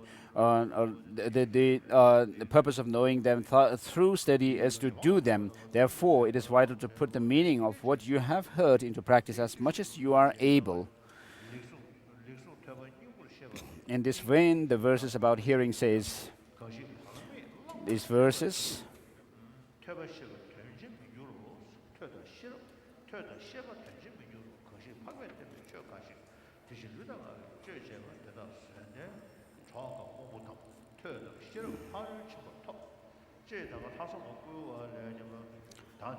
exhortation of the wholehearted resolve, as page number 62, says, the foolish are sorrowful at the time of death, saying, my practice was poor, now what is to be done?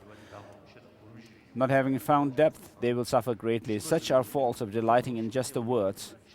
Also, like an actor before an audience watching a show, or like describing the good qualities of someone else who is a hero, you fall from earnest practice yourself. Such are the faults of delighting in just words. And then the next two verses.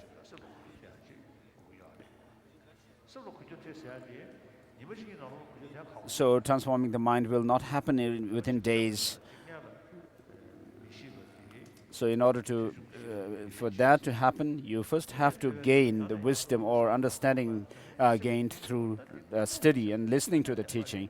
And then you give thought to what you have heard, and you find certitude in the truth about the teaching. And then you will have the aspiration to apply the teaching. And you have to practice voluntarily. No one can actually force the practice onto you. Like the Chinese try to, what they call the re-education sessions over Tibetans they hold. You cannot do like that with Dharma practice. And so you have to gain certitude, you have to have the conviction to practice. For that, you have to actually understand the teaching. For that, you have to hear the teaching or study the teaching. And then applying the teaching within yourself, once you have heard and gained conviction, of course, within days or weeks, you will not see changes. But over months and years, like 5, 10 years, then you will see some change within yourself. So it's a gradual process. This much I can tell from my own experience.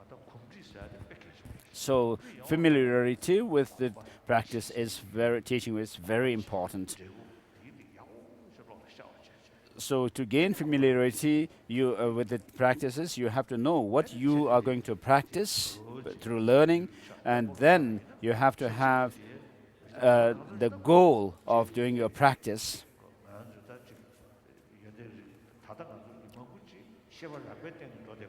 So many of things that we do with our mind actually have to do with our gross level of mind, which are more or less dependent on our brain neurons.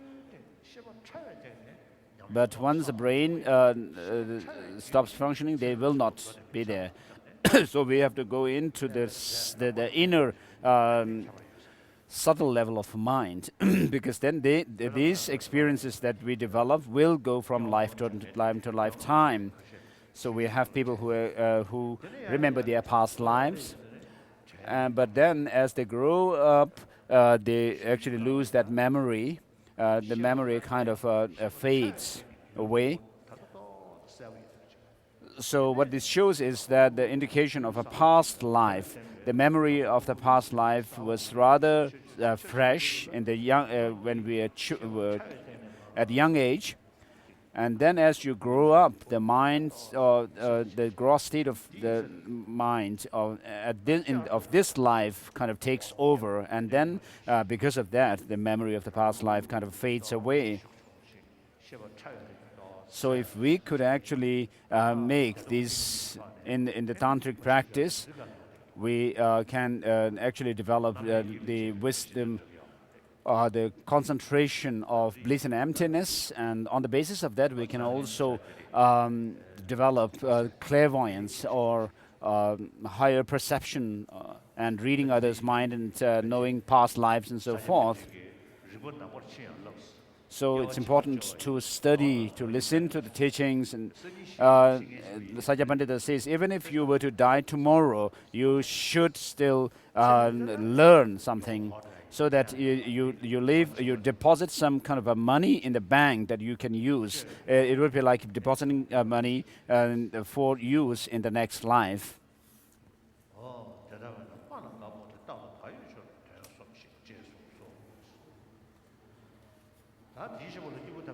So next is thinking of the Tathagatas as excellent beings, develop respect by remembering the one who set forth the teaching, the Bhagavan, Buddha, wishing that the teaching will endure for a long time. Think how wonderful if, in dependence upon studying such teachings, the conqueror's teachings would remain in the world for a long time.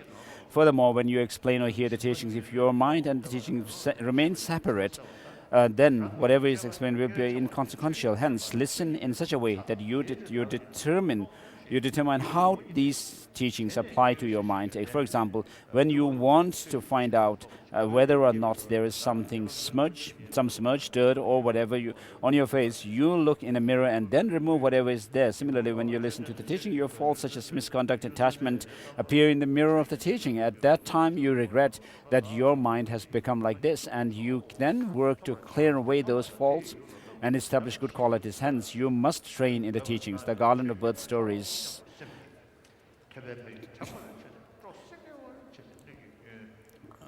When I see the form of my misconduct clear in the mirror of the teachings, I develop a feeling of regret and turn my mind toward the teachings. With this statement, Sodasa requested that Prince Sotasoma bestow the teachings. Thereupon the Bodhisattva Prince, knowing Sodasa's state of mind, that is, knowing that Sodasa had become suitable for hearing the teachings, gave him the teaching. In brief, develop the spirit of enlightenment, thinking, for the sake of all beings, living beings, I will attain Buddhahood. In order to attain this, I must train in its courses. For this, I must know those causes. For this, it is evident that I must hear the teachings. Therefore, I will listen to the teachings. Remember the benefits of hearing, eliminate the faults of vessel, and so forth, and listen with great delight. So, of course, the great teachers in the monastic institutions, when they actually give teachings, what can happen is they actually gain more and more. Their knowledge actually increases. Of course, they have put great effort while they worked very hard while they were students themselves. They have learned so much, but still, as teachers, they learn so much more. And this is what our teachers used to tell us. And how to explain the teaching, in which both the teaching and its author are great. There are 4 parts to the explanation.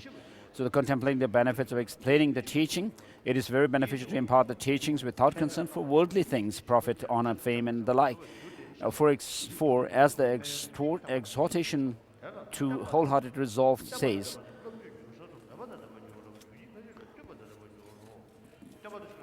there are 20 points that are made in this sutra. And then develop belief in the benefits of explaining the teachings from the depths of your heart, as they are set forth in many collections of sutras. Developing reverence for the teacher, the Shakyamuni Buddha, and the teaching. When the Bhagwan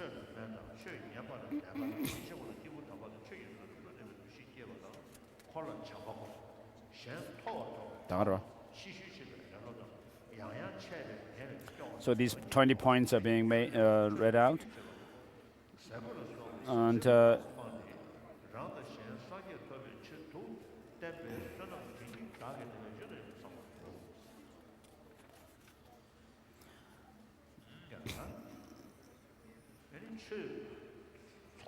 So there are people who sell dharma these days. You have to be very careful. There are many people amongst Tibetans, and then also Westerners.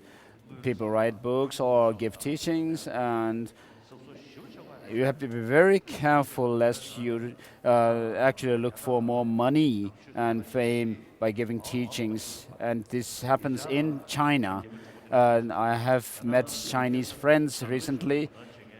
They told me that there are 400 to 500 million Chinese these days who are Buddhists. So, which means this is they have the biggest number. China has the biggest number of Buddhists. And so, since there are people who take interest in Buddhism, there are some Tibetans who actually pose as Dharma teachers. And so I have met some people who came from Chengdu, who told me that there are many people who do Dharma business.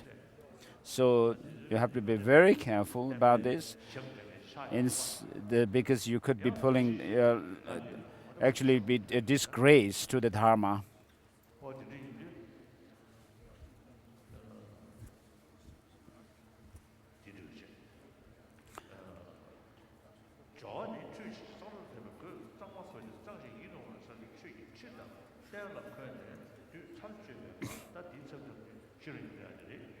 So we usually recite the Heart Sutra in order to dispel any hindrances from demons or evil beings, which are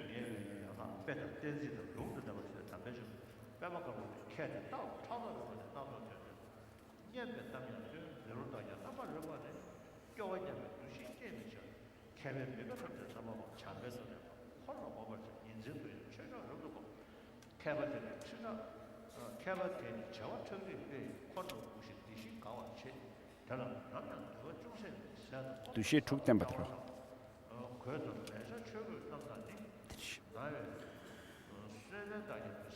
Ditch.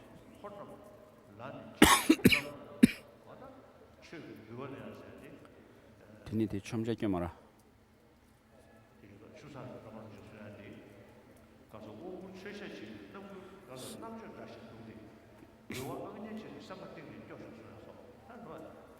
So Chulsang Lama Rinpoche has said that it makes him feel very sad when he sees people who actually give teachings for money and fame.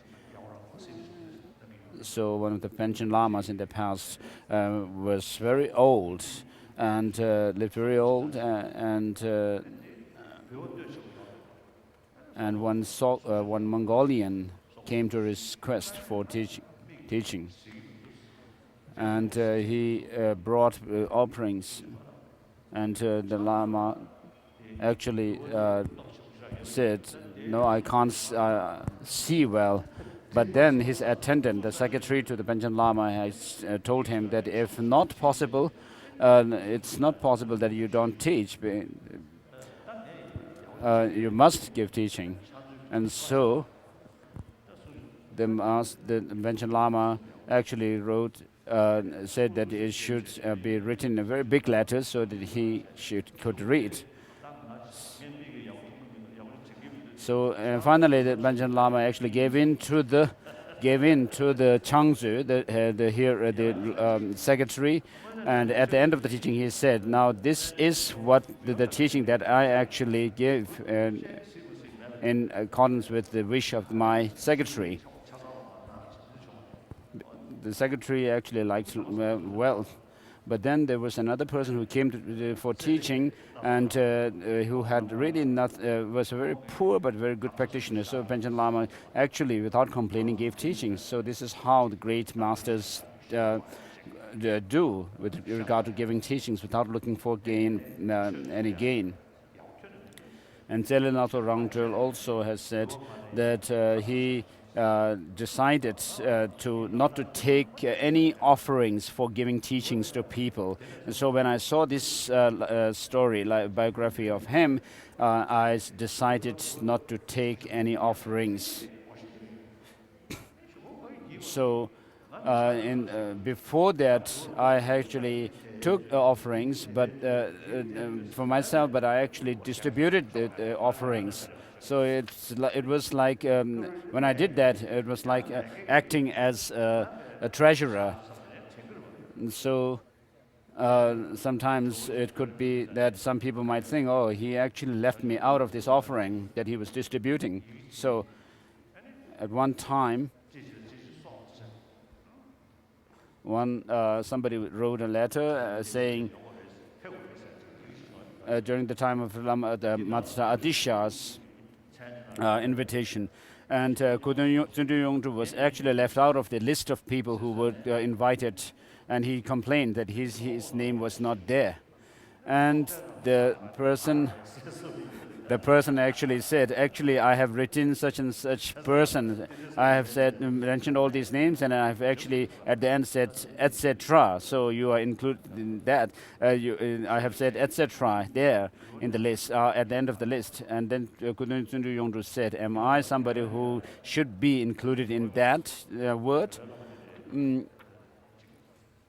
And then in Mongolia, some Tibetan lamas had some function and for giving teachings, and the disciples offered a huge, big, thick.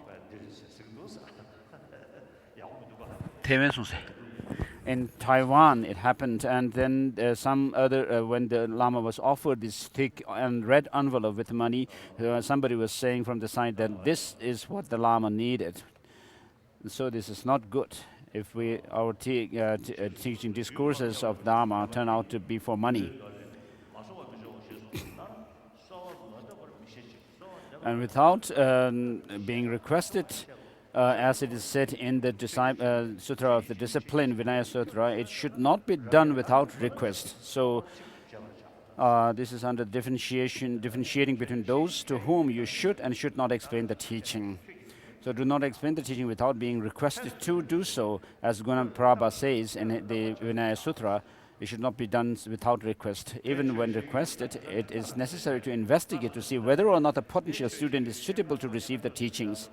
So these days, some people say, I'm giving teaching, so come to my teaching. So this is tantamount to actually committing this grave negative action, this mistake of giving teaching without being requested.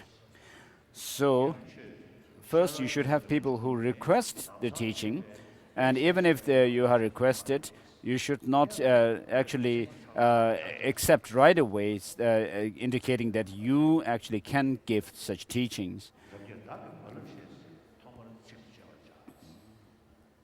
And so it's said suitable to be received teaching, and if even when not requested, it is appropriate to explain the teachings to someone only if you know them to be a suitable recipient.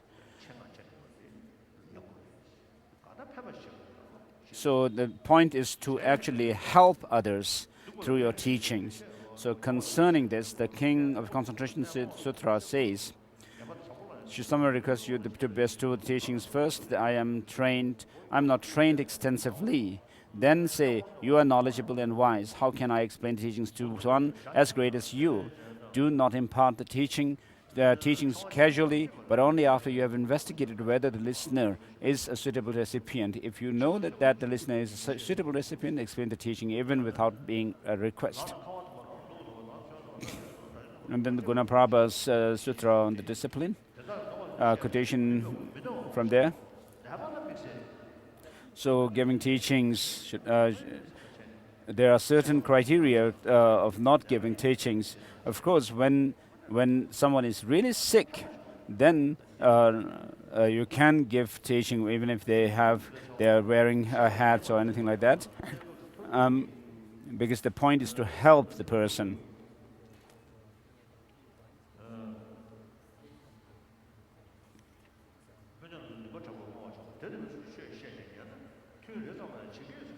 It is suitable to explain the teachings to those who are opposite of these. Further, these instructions apply to persons who are not sick. How a session should be concluded in relation to both hearing and explaining the teaching.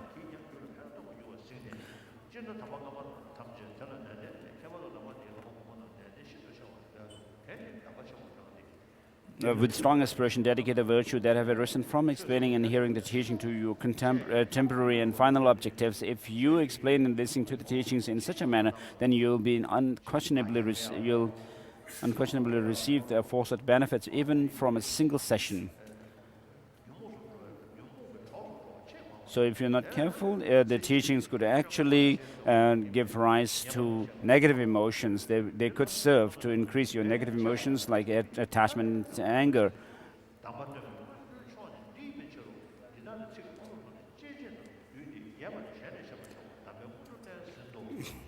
So page number 67, finished.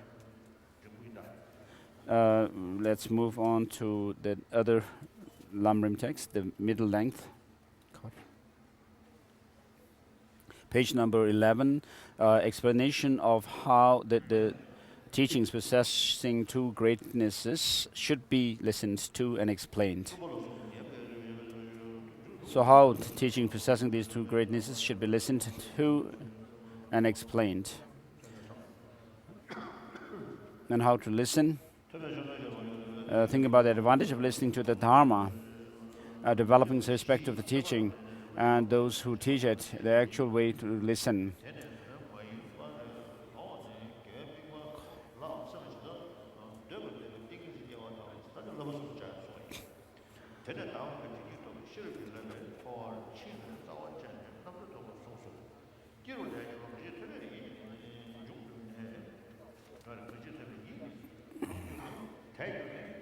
In the Garland of Birth Stories, it says, "He who through listening fills his mind with faith, grows firm, rejoicing in that which is excellent. Wisdom is born and stupidity vanishes. This is well worth paying for with one's own flesh. Listening is lamp against stupidity, the greatest wealth no robber can carry away, a weapon destroying the enemy, mental darkness, the best of friends, giving guidance with skillful means, near and dear if you are poor or not. An inoffensive cure against sorrow's ills, the foremost army, destroying an army of faults. It is the best fame and treasure and splendor as well. If you meet noble beings, the best of gifts, and in assemblies, it is the delight of the wise." It also says, after listening, make your attainment the essence. Make your practice the essence. You will be released from the stronghold of birds with ease. Keep thinking again and again about these and the other advantages of listening and generate resolute appreciation from the bottom of your heart, developing respect for the Dharma and those who teach it.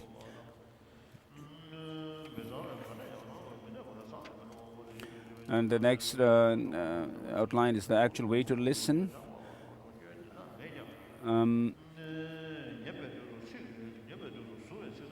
Next is giving up the three faults of a vessel. The faults of a vessel turned upside down, facing upward, or unclean, or leaking.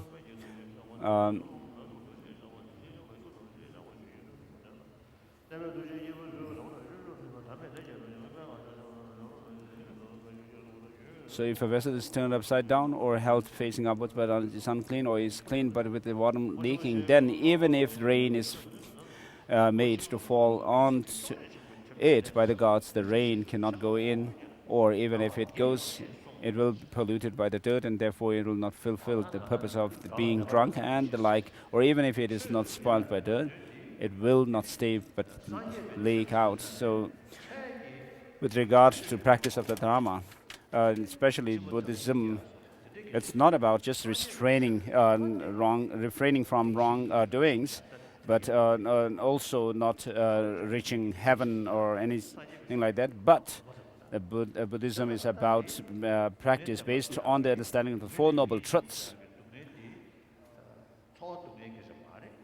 So with regard to the noble truth of suffering, it's not just that obvious painful suffering or experiences, nor the changeable suffering, but the very fact of life in samsara which is brought about by the force of our karma and delusions, and particularly delusions. So of course it will come later. Buddhism is about. And usually I think that the teachings pertaining to the beings of small scope or small capacity could be common to the non-Buddhists as well.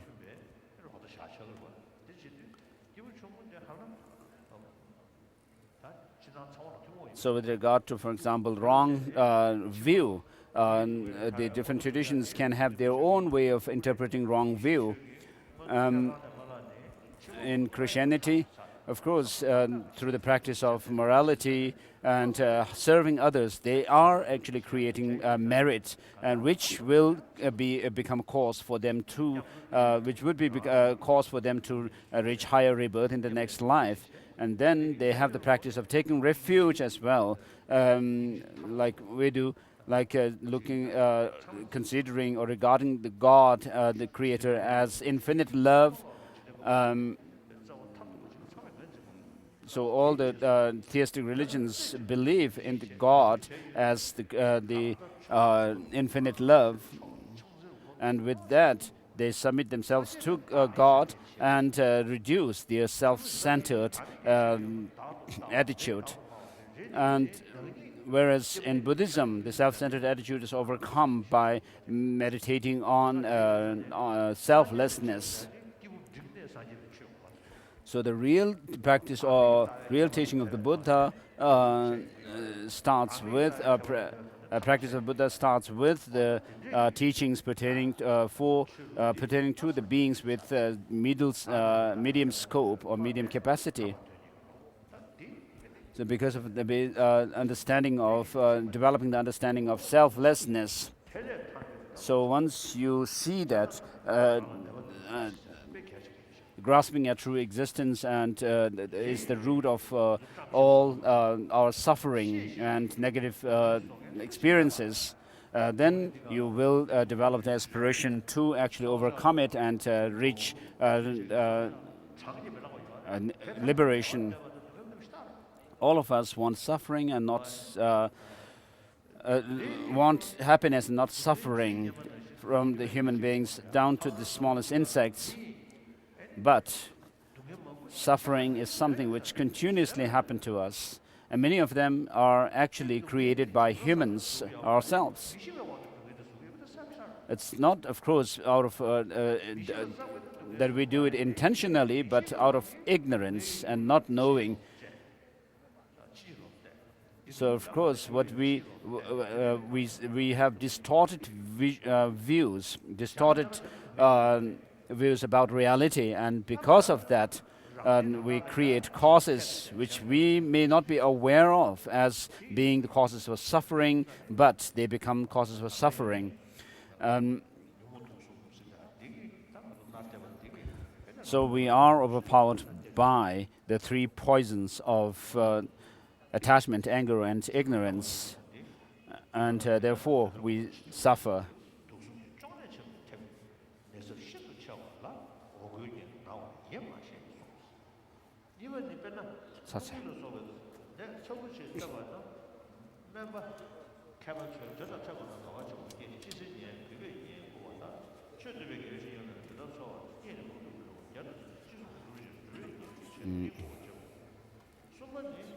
So we are on page 14 of the middle length Lamrim. At this outline where it is contemplating the discrimination of the one expounding the Dharma as a doctor. Then the next one, generating the discrimination of the instruction as medicine. Just as a patient greatly appreciates the medicine put together by the doctor, you should regard the instructions and precepts taught by someone expounding the Dharma as the most important thing, and then make an effort to hold them in respect rather than wasting them through forgetfulness and like. And next, generating discrimination of persistent practice as the cure. This has 3 points. The first is the contempt of striving. The contempt of striving for words without practicing them. And the next is the importance of discrimination of oneself as someone ill.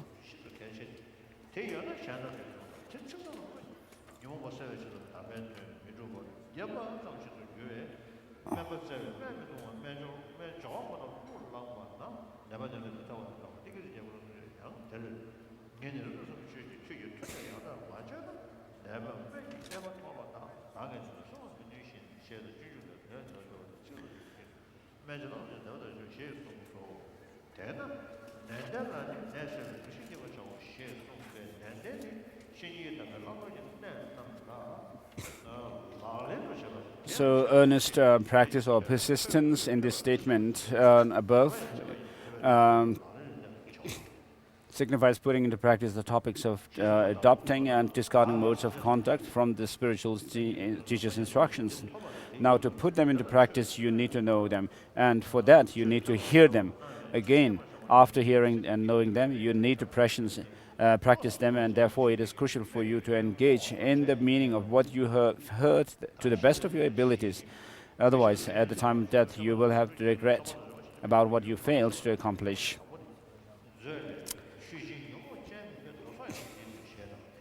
And the rest, and then next point, contemplate the discrimination of the Tathagatas as exalted beings, and then generating the wish that Dharma tradition endures or lasts long.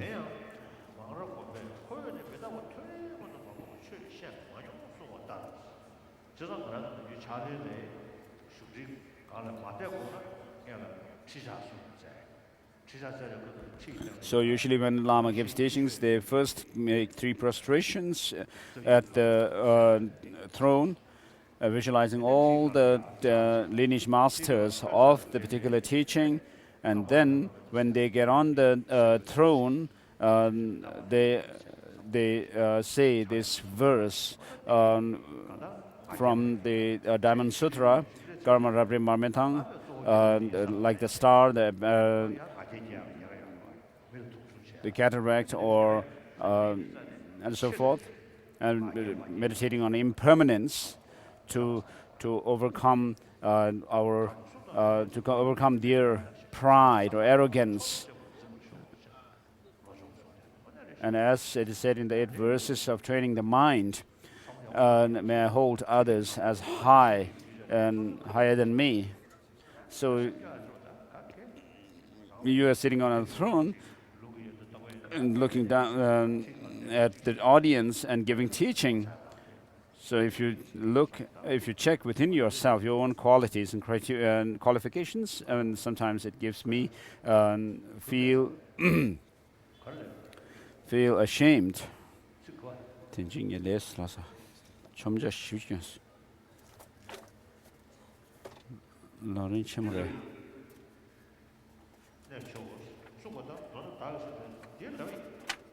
Dinama chomja kyan sula sa ruche.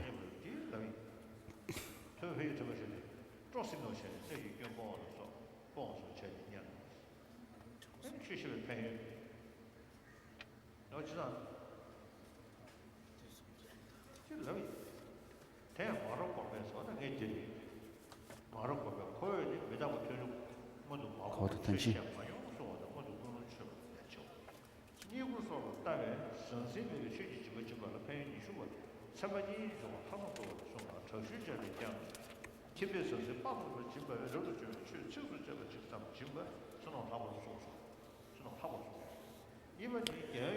At this point, outline which says considering the benefits of explaining the Dharma.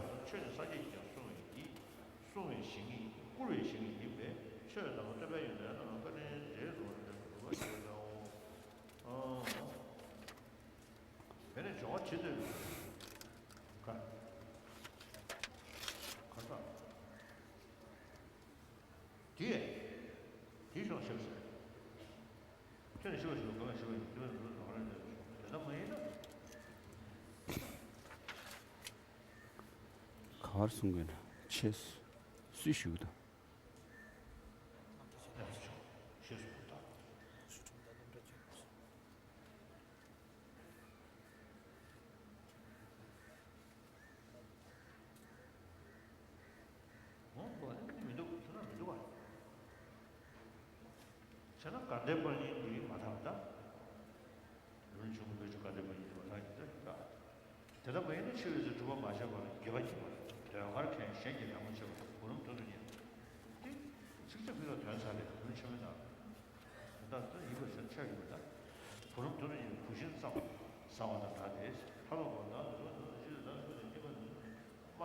So it seems, according to the Garden, the old Golden edition, there's some passages are missing, so His Holiness is just reading that part.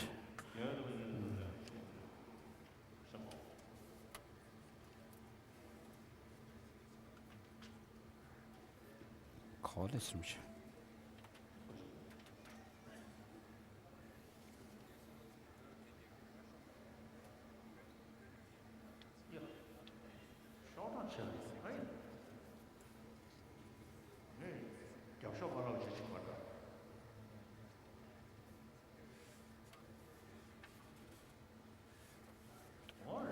나는 정보래. So actually, that passage was not missing from the print of Godin, old print of Godin, but actually His Holiness skipped that, the back part of the folio.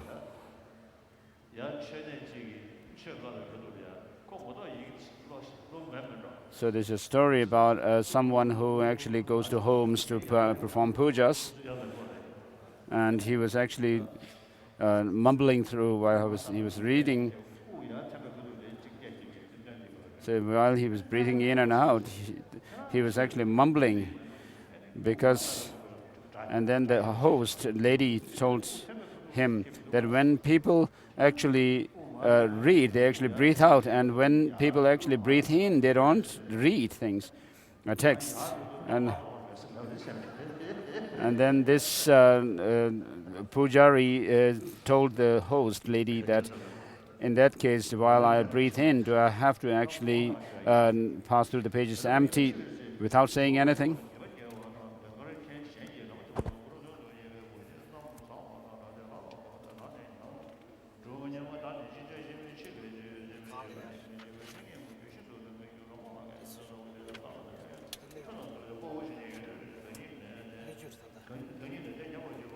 Let me see.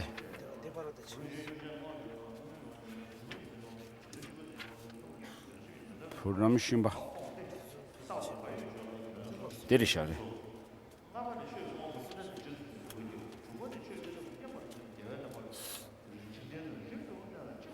The way in which, having related this to mind, it is necessary to listen.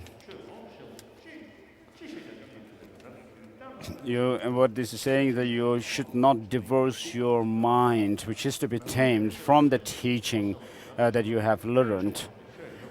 You should not make this distinction between theory and practice as such.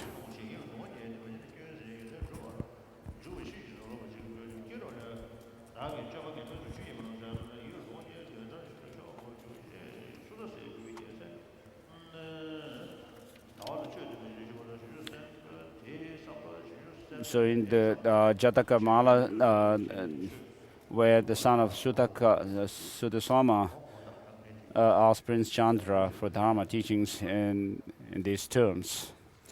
It is said, beholding the form of my bad behavior in dazzling mirror of Dharma, intuition rises strongly in me, and I turn toward the Dharma. Knowing this to be the thing of a suitable vessel for hearing the Dharma, the Bodhisattva gave him the teaching and how to keep in mind the purpose of attainment.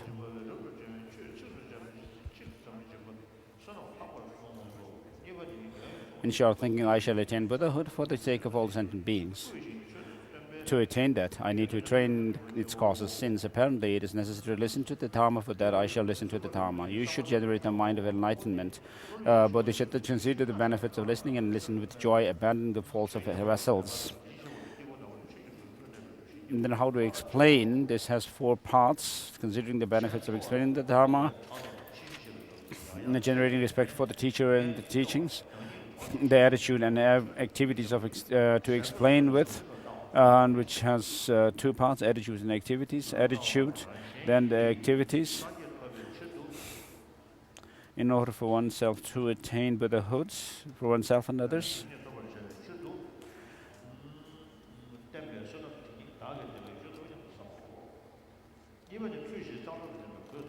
So you should dedicate the merit gained from teaching and listening for Buddhahood.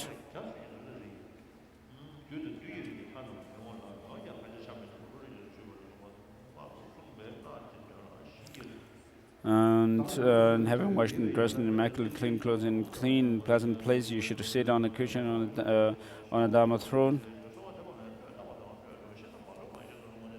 If you then chant a mantra for subjugating demons, the demons of gods and gods of the demonic category will not come closer to you than a parameter of 100 yojanas, and even if they come, they will not be able to create any obstacles. And it says in the sutra requested by Sagaramati, therefore, you should chant that mantra and with an extremely radiant facial complexion, give your explanations conjoined with its conditions for ascertaining their meaning, examples, proofs, and quotations.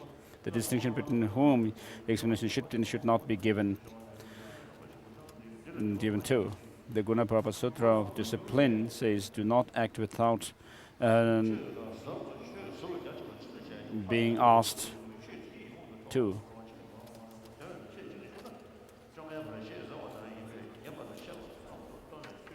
And then the next, how generally to proceed at the end. This has 4 parts.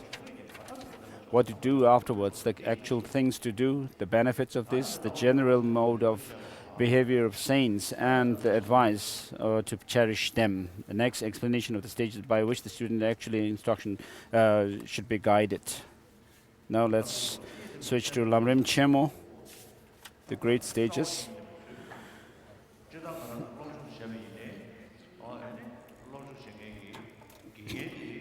So how to rely on a teacher, the root of the path, and how the students train their minds after having relied. So, when you study something, you have to know and then actually apply the knowledge. So similarly, in the case of our practice of Dharma, our success in practice depends on our study and application of the teachings. So there are 2 parts of the explanation of how to rely on it. There's a somewhat elaborate explanation for developing certain knowledge, a brief indication of how to sustain the meditation.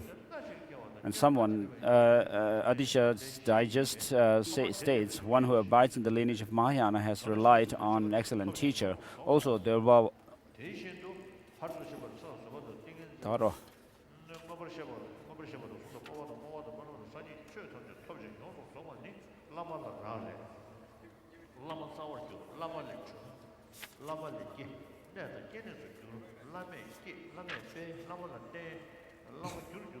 the scripture collection of bodhisattvas states, in short, attaining and bringing to completion all the bodhisattva deeds, and likewise attaining and bringing to completion the perfections, levels, forbearances, concentrations, super knowledge, retentions of teachings heard, dedication, aspiration, prayers, confidence to speak, and all the qualities of Buddha are contingent upon the Guru. The Guru is the root from which they arise. The Guru is the source and the creator from which they are produced. The Guru increases them. They depend upon the Guru. The Guru is their cause. And Buddha will also say in the same way.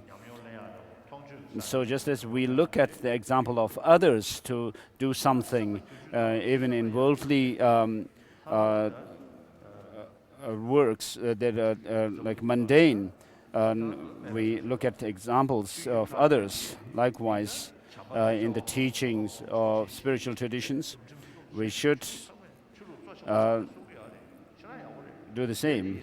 All the religious traditions teach us the love, compassion, the practice of love, compassion, tolerance, self-discipline, and so forth, contentment. But the troubles that we have, the suffering and problems that we have, are rooted in our ignorance, and this is something which only Buddhism teaches.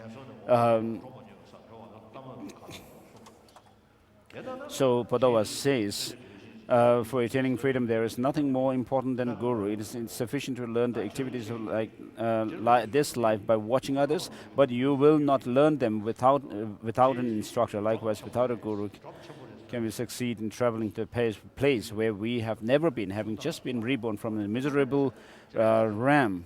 Kuno Lama Rinpoche used to say that the writings of Master Tsongkhapa are very, it's like a big framework within which you can do so many things. And so it's covers a broad range of teachings. So now next is the defining characteristics of the teacher to be relied upon. So in this, Master Tsongkhapa goes through these other lines, like the defining characteristics of the students relying upon the teacher, and how the student relies upon the teacher. And so it is not only that Lama should be knowledgeable, but the Lama has to have some other criteria to be relied upon as spiritual master. So generally, in the scriptures and commentaries, many defining characteristics of the teacher are taught from the viewpoint of individual vehicles. However, the following is the description of a teacher who instructs you in the stages of the path to the three persons of different capacities and guides you to the Mahayana, which is the path to Buddhahood. So of course we have the teachings such as in the Pali tradition, Vinaya, practice pertaining to Vinaya, the monastic discipline, and there is criteria of a Lama to whom you rely upon with respect to on day-to-day conduct of a monk. Checking with the master and seeking permission and so forth. So here the master is someone who actually leads you through the Mahayana path, which is the path to Buddhahood. With respect to this, the Maitreya says in his ornament for the Mahayana Sutra, so this is very, very significant and powerful thing. So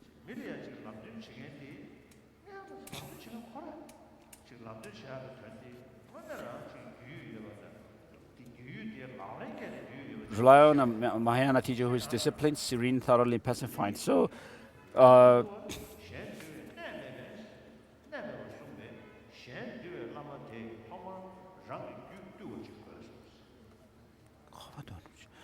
and as it is said in this quotation from Mahayana Sutra, an ornament of Mahayana Sutra, those who have not disciplined themselves have no basis for disciplining others. Therefore, gurus who intend to discipline others' minds must first have disciplined their own.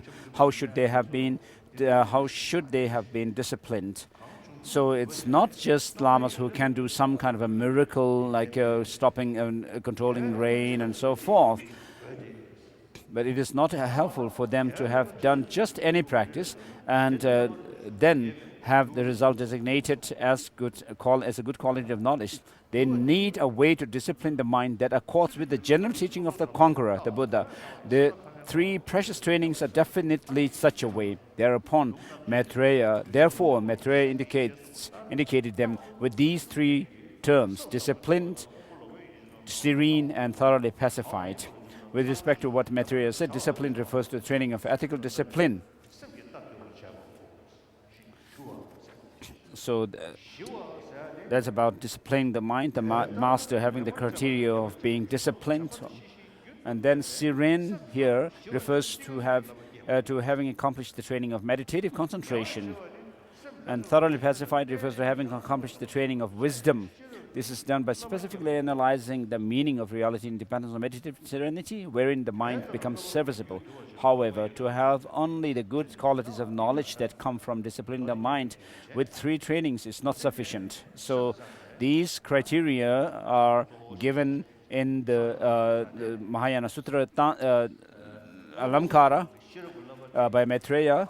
And so that text is actually a text of the Chittamatra tradition, philosophical school. And so the thoroughly pacified here refers to understanding or developing, accomplishing the training of wisdom, which means the wisdom realizing selflessness, the selflessness of persons, and then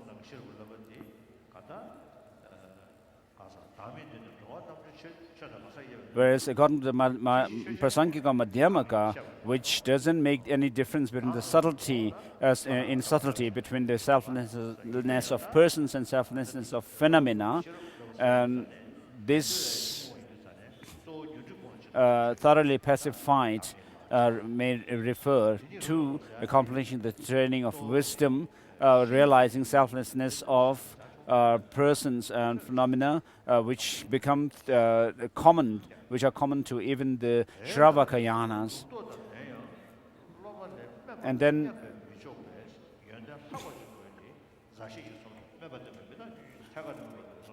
so however, teachers must also have the good qualities of scriptural learning. Therefore, wealth of scriptural knowledge refers to being erudite concerning the three scriptural collections, and like Geshe Dromtempa said that when the gurus of the Mahayana give an explanation, they must cause their students to have a deep understanding. When they are putting the teaching into practice, they must demonstrate what is helpful at a time when the teaching is on the wane and what is useful in the situation at hand. Knowledge of reality refers to special training of wisdom. So with regard to the teaching of the Buddha, it is said that the Buddhas do not take away the sins of others, like taking out some thorn which is stuck in our body. But by giving the teaching, showing the reality, and by through the practice of right conduct, right developing the right knowledge, and so through these practices, you will be able to accomplish the goal.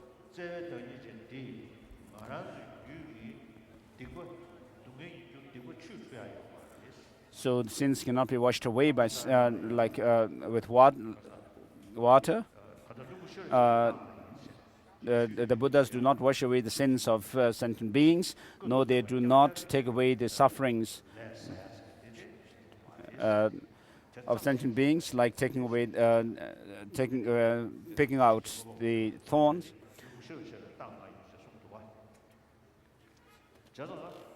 And they do not transpose their own realization into others.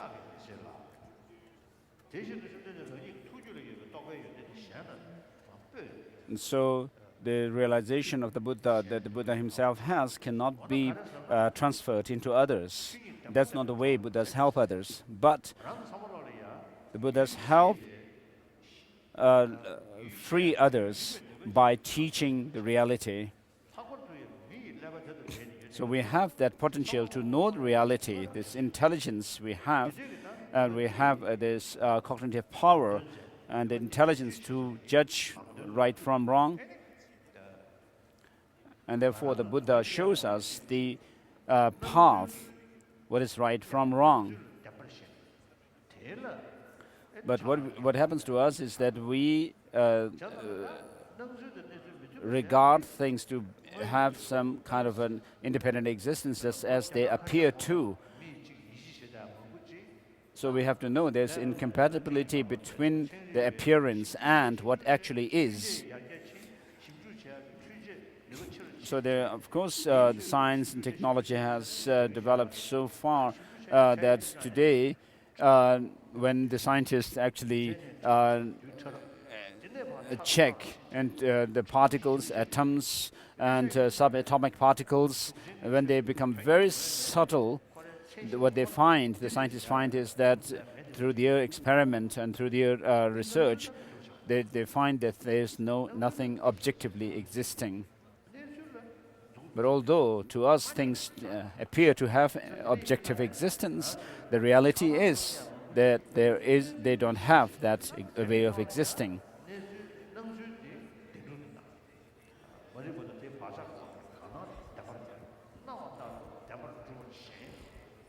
So just as things appear to have some objectivity, likewise we actually cling on to that way of existence of the things.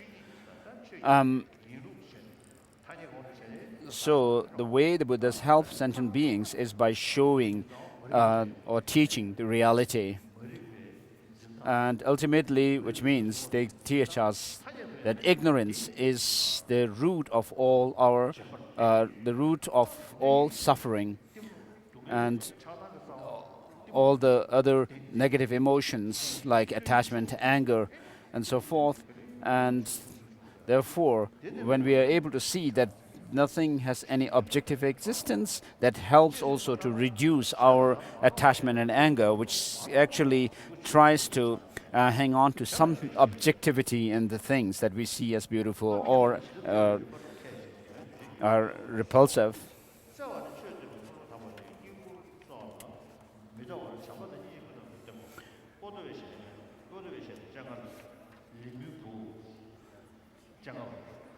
So Podowa says, with regard to energetic, energetic refers to page number 73. Energetic refers to constant delight in others' welfare. Has abandoned dispiritedness, refers to never being tired of giving an explanation again and again, to bearing the hardships.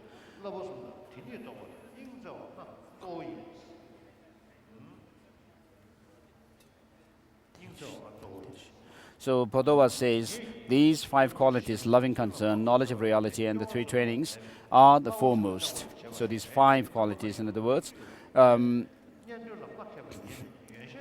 my master Shang Tsung is not very learned with regard to all the scriptures and cannot withstand dispiriting circumstances. Therefore, he does not even thank those who help him. However, since he has these 5 qualities, he is helpful to whomever is in his presence. Nyendun does not have any skill in speech at all. Even when giving a single dedication of an offering, he can only think, none of these people here understands what I am saying. But as he has the 5 qualities, he is helpful to whomever enters his presence.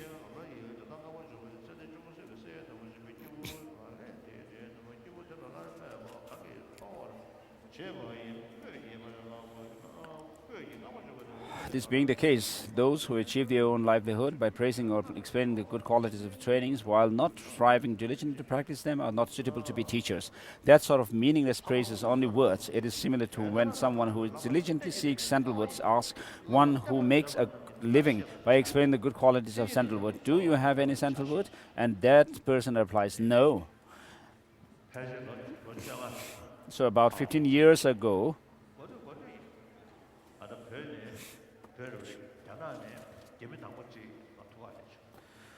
one Chinese from mainland China came to see me and told me that there were some Tibetans coming to China proper, proclaiming as Dharma Rajas, king of the Dharma. And then the Chinese devotees, who were very faithful and in serving the Tibetan. And so eventually what they found was that these Tibetans who came as Dharma Rajas had come to China seeking money and sex. So asked me if I could do something. I told him I'm living in India and I cannot do anything from here directly. So you have to actually learn the criteria of a guru and check these people who come to China claiming to be Dharma Rajas, whether they qualify these 10 qualifications criteria or not, and check them. So it's even said sometimes that a person should actually check another one for 12 years to be able to confirm that the person is a qualified and authoritative guru or spiritual teacher.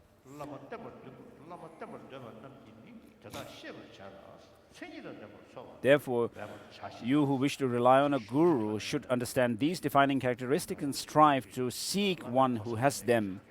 So it is not the Lama is not about whether someone is on a high or low throne.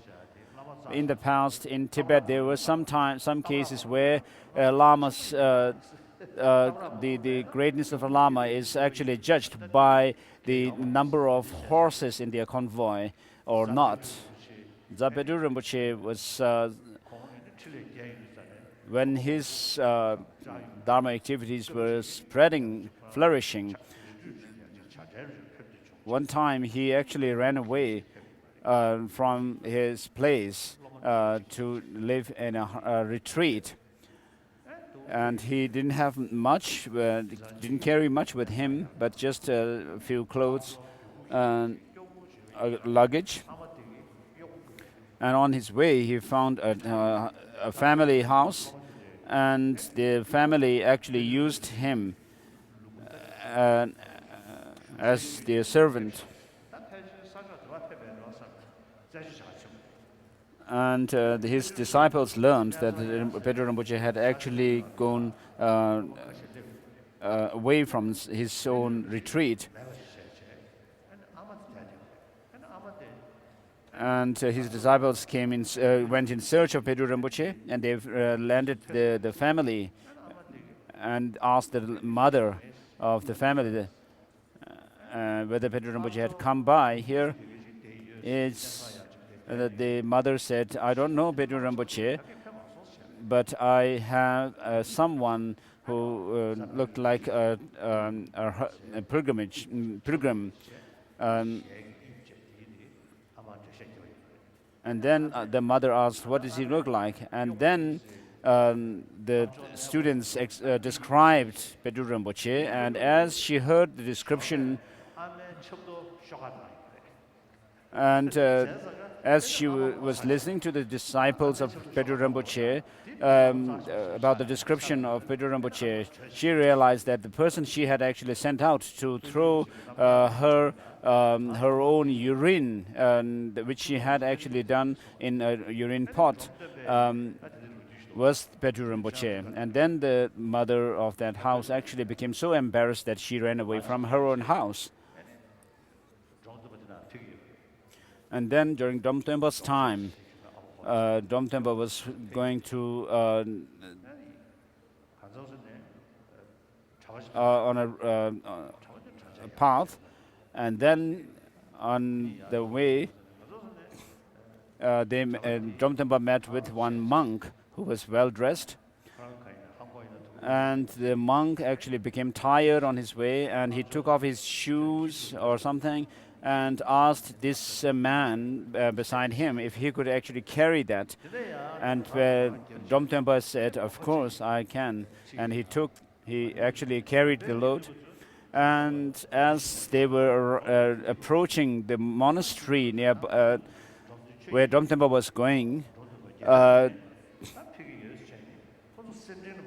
the monks of the monastery had actually lined up to receive Domtempa. The monk kind of wondered whom these monks are actually receiving by standing in line. It could not be for me, he thought. And then he asked God Domtempa, what is this? What are they doing? And Domtempa said, the monks are supposed to be receiving me, and very politely told that. And this monk or this tantric practitioner, actually, he ran away from that place once he knew about this.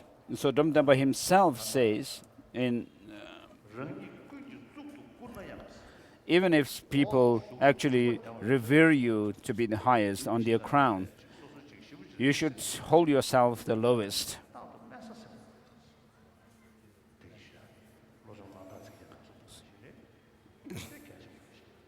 So even some people may revere you as the highest person, you should still hold yourself as the lowest in your mind.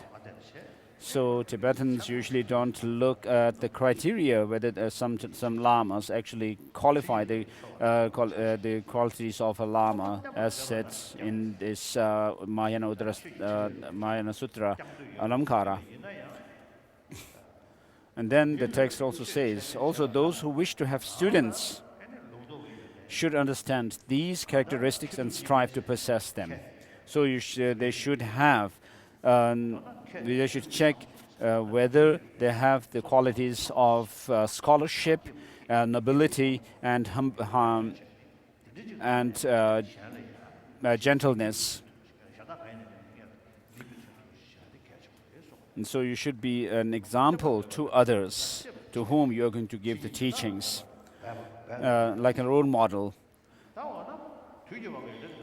So because this is a degenerate time, it's difficult to a teacher to find a teacher who has these good qualities in their entirety. Therefore, what should we do if we do not find a teacher, such a teacher?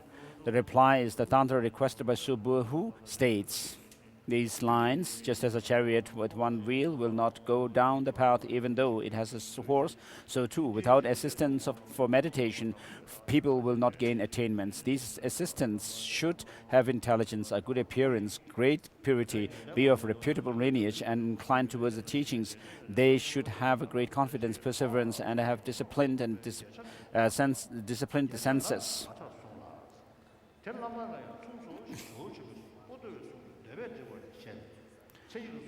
So thus, thus it says that assistants should have these defining characteristics in their entirety, or at least 1/8 of these. At least the guru should be someone who has more knowledge than the students and be compassionate.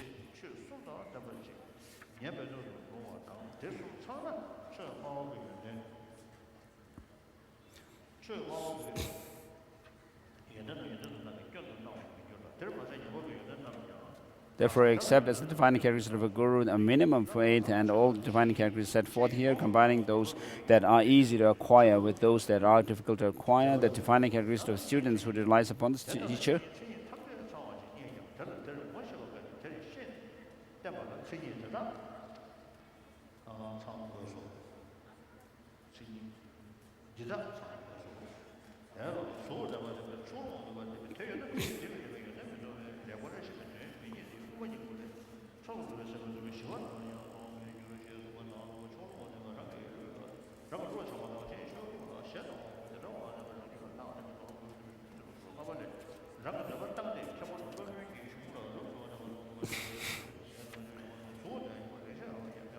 So page number 76, we just covered the part which quotes heart of the middle way.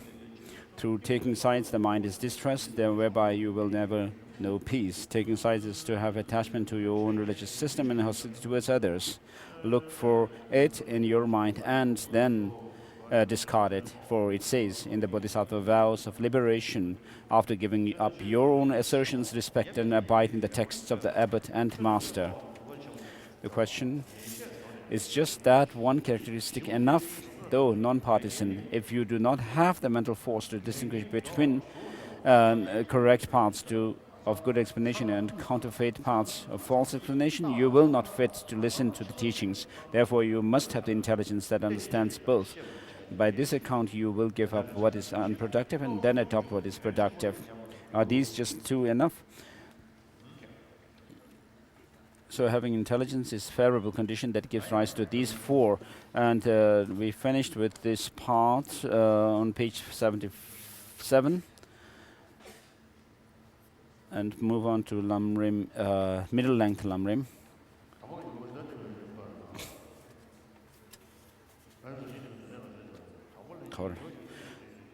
An explanation of the stages by which a student of the actual instructions should be guided. By which a student should be guided through the actual instruction. The stages of by which a student should be guided through the actual instruction. Relying on a spiritual teacher. The root of the path, relying on a spiritual teacher. As all goodness starting from the development of a single positive quality and the decrease of a single fault in the mind of the disciple has its root in the sublime friend. Spiritual guru, right from the beginning, the way to rely on him is important. And then the characteristics of the one to be relied on, the virtuous spiritual friend. Identification of a guru and the characteristics of a guru. Identification, although generally speaking in terms of individual vehicle, a lot is said about this in the scriptures along with the commentaries. Here only a virtuous spiritual friend who guides students on the path to Buddhahood, the Mahayana, by gradually guiding them on the path of the three types of beings will be presented. The ornament, so the characteristic of a guru has 3 points. The highest characteristic, which has 3 two points, positive qualities that the guru himself needs. The ornament for the Mahayana Sutra says, in the Mahayana Sutra, Alamkara, it says that students need to rely on a spiritual teacher endowed with 10 properties.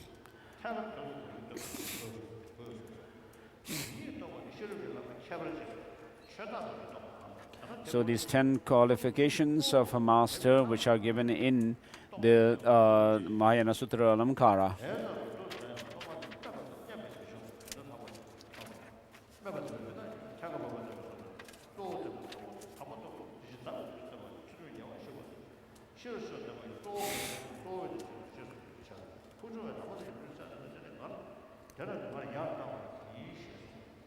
So Pujungwa has said, as I listen to the accounts of the saints, I look up onto them. And Dershi said, I take the old men of writing as models. Accordingly, we need someone with more qualities as a model to look up to. That being so, those 6 properties are positive qualities you yourself attain.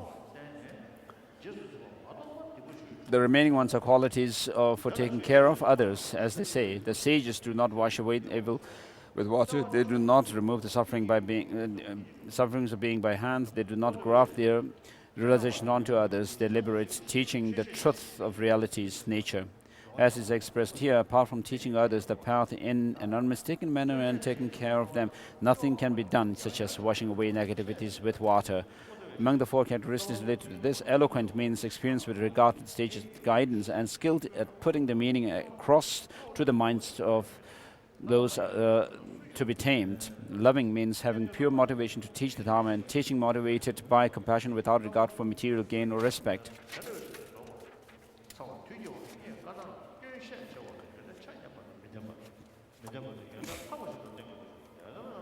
We need someone like Potava who said to Changaba, son of Lama, however many explanations of Dharma I have given, not once have I claimed the applause as my own. There is no migrating being that is not pitiable.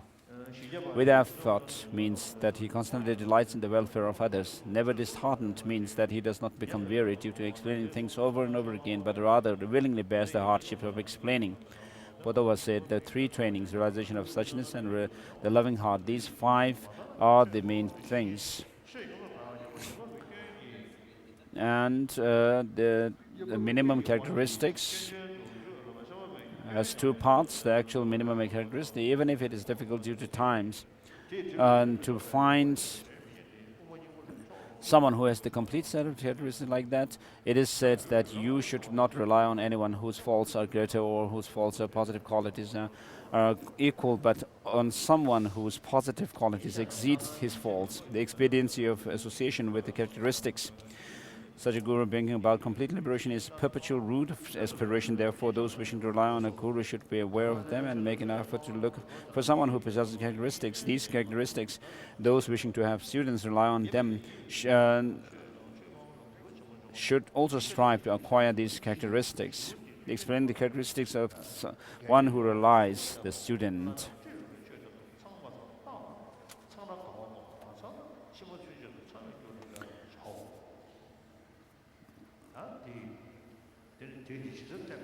So we have completed with this part D on page 22, which ends with this line, henceforth and you should strive henceforth and in future lives after causes for the causes of making them complete. So we'll stop here for today. May I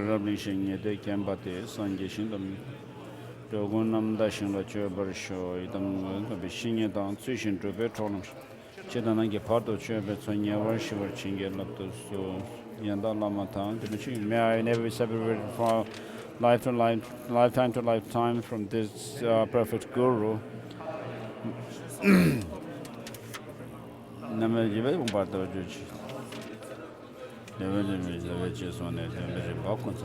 The Lamrim prayer.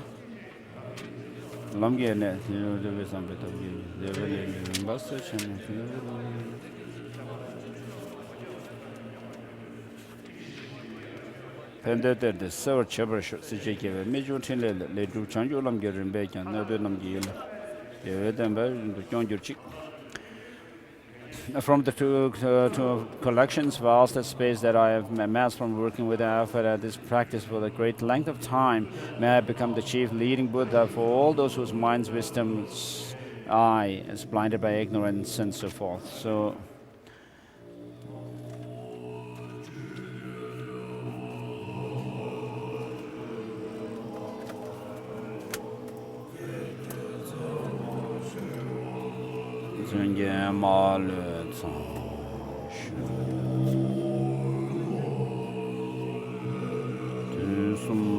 May all the virtuous deeds we have collected throughout the 3 times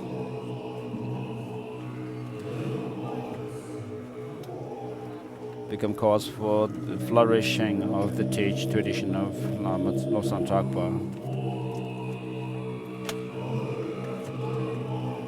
Kuve na cho suk jin su men de sam jura ngembe juba malu cho sum dembe zene chu yurji.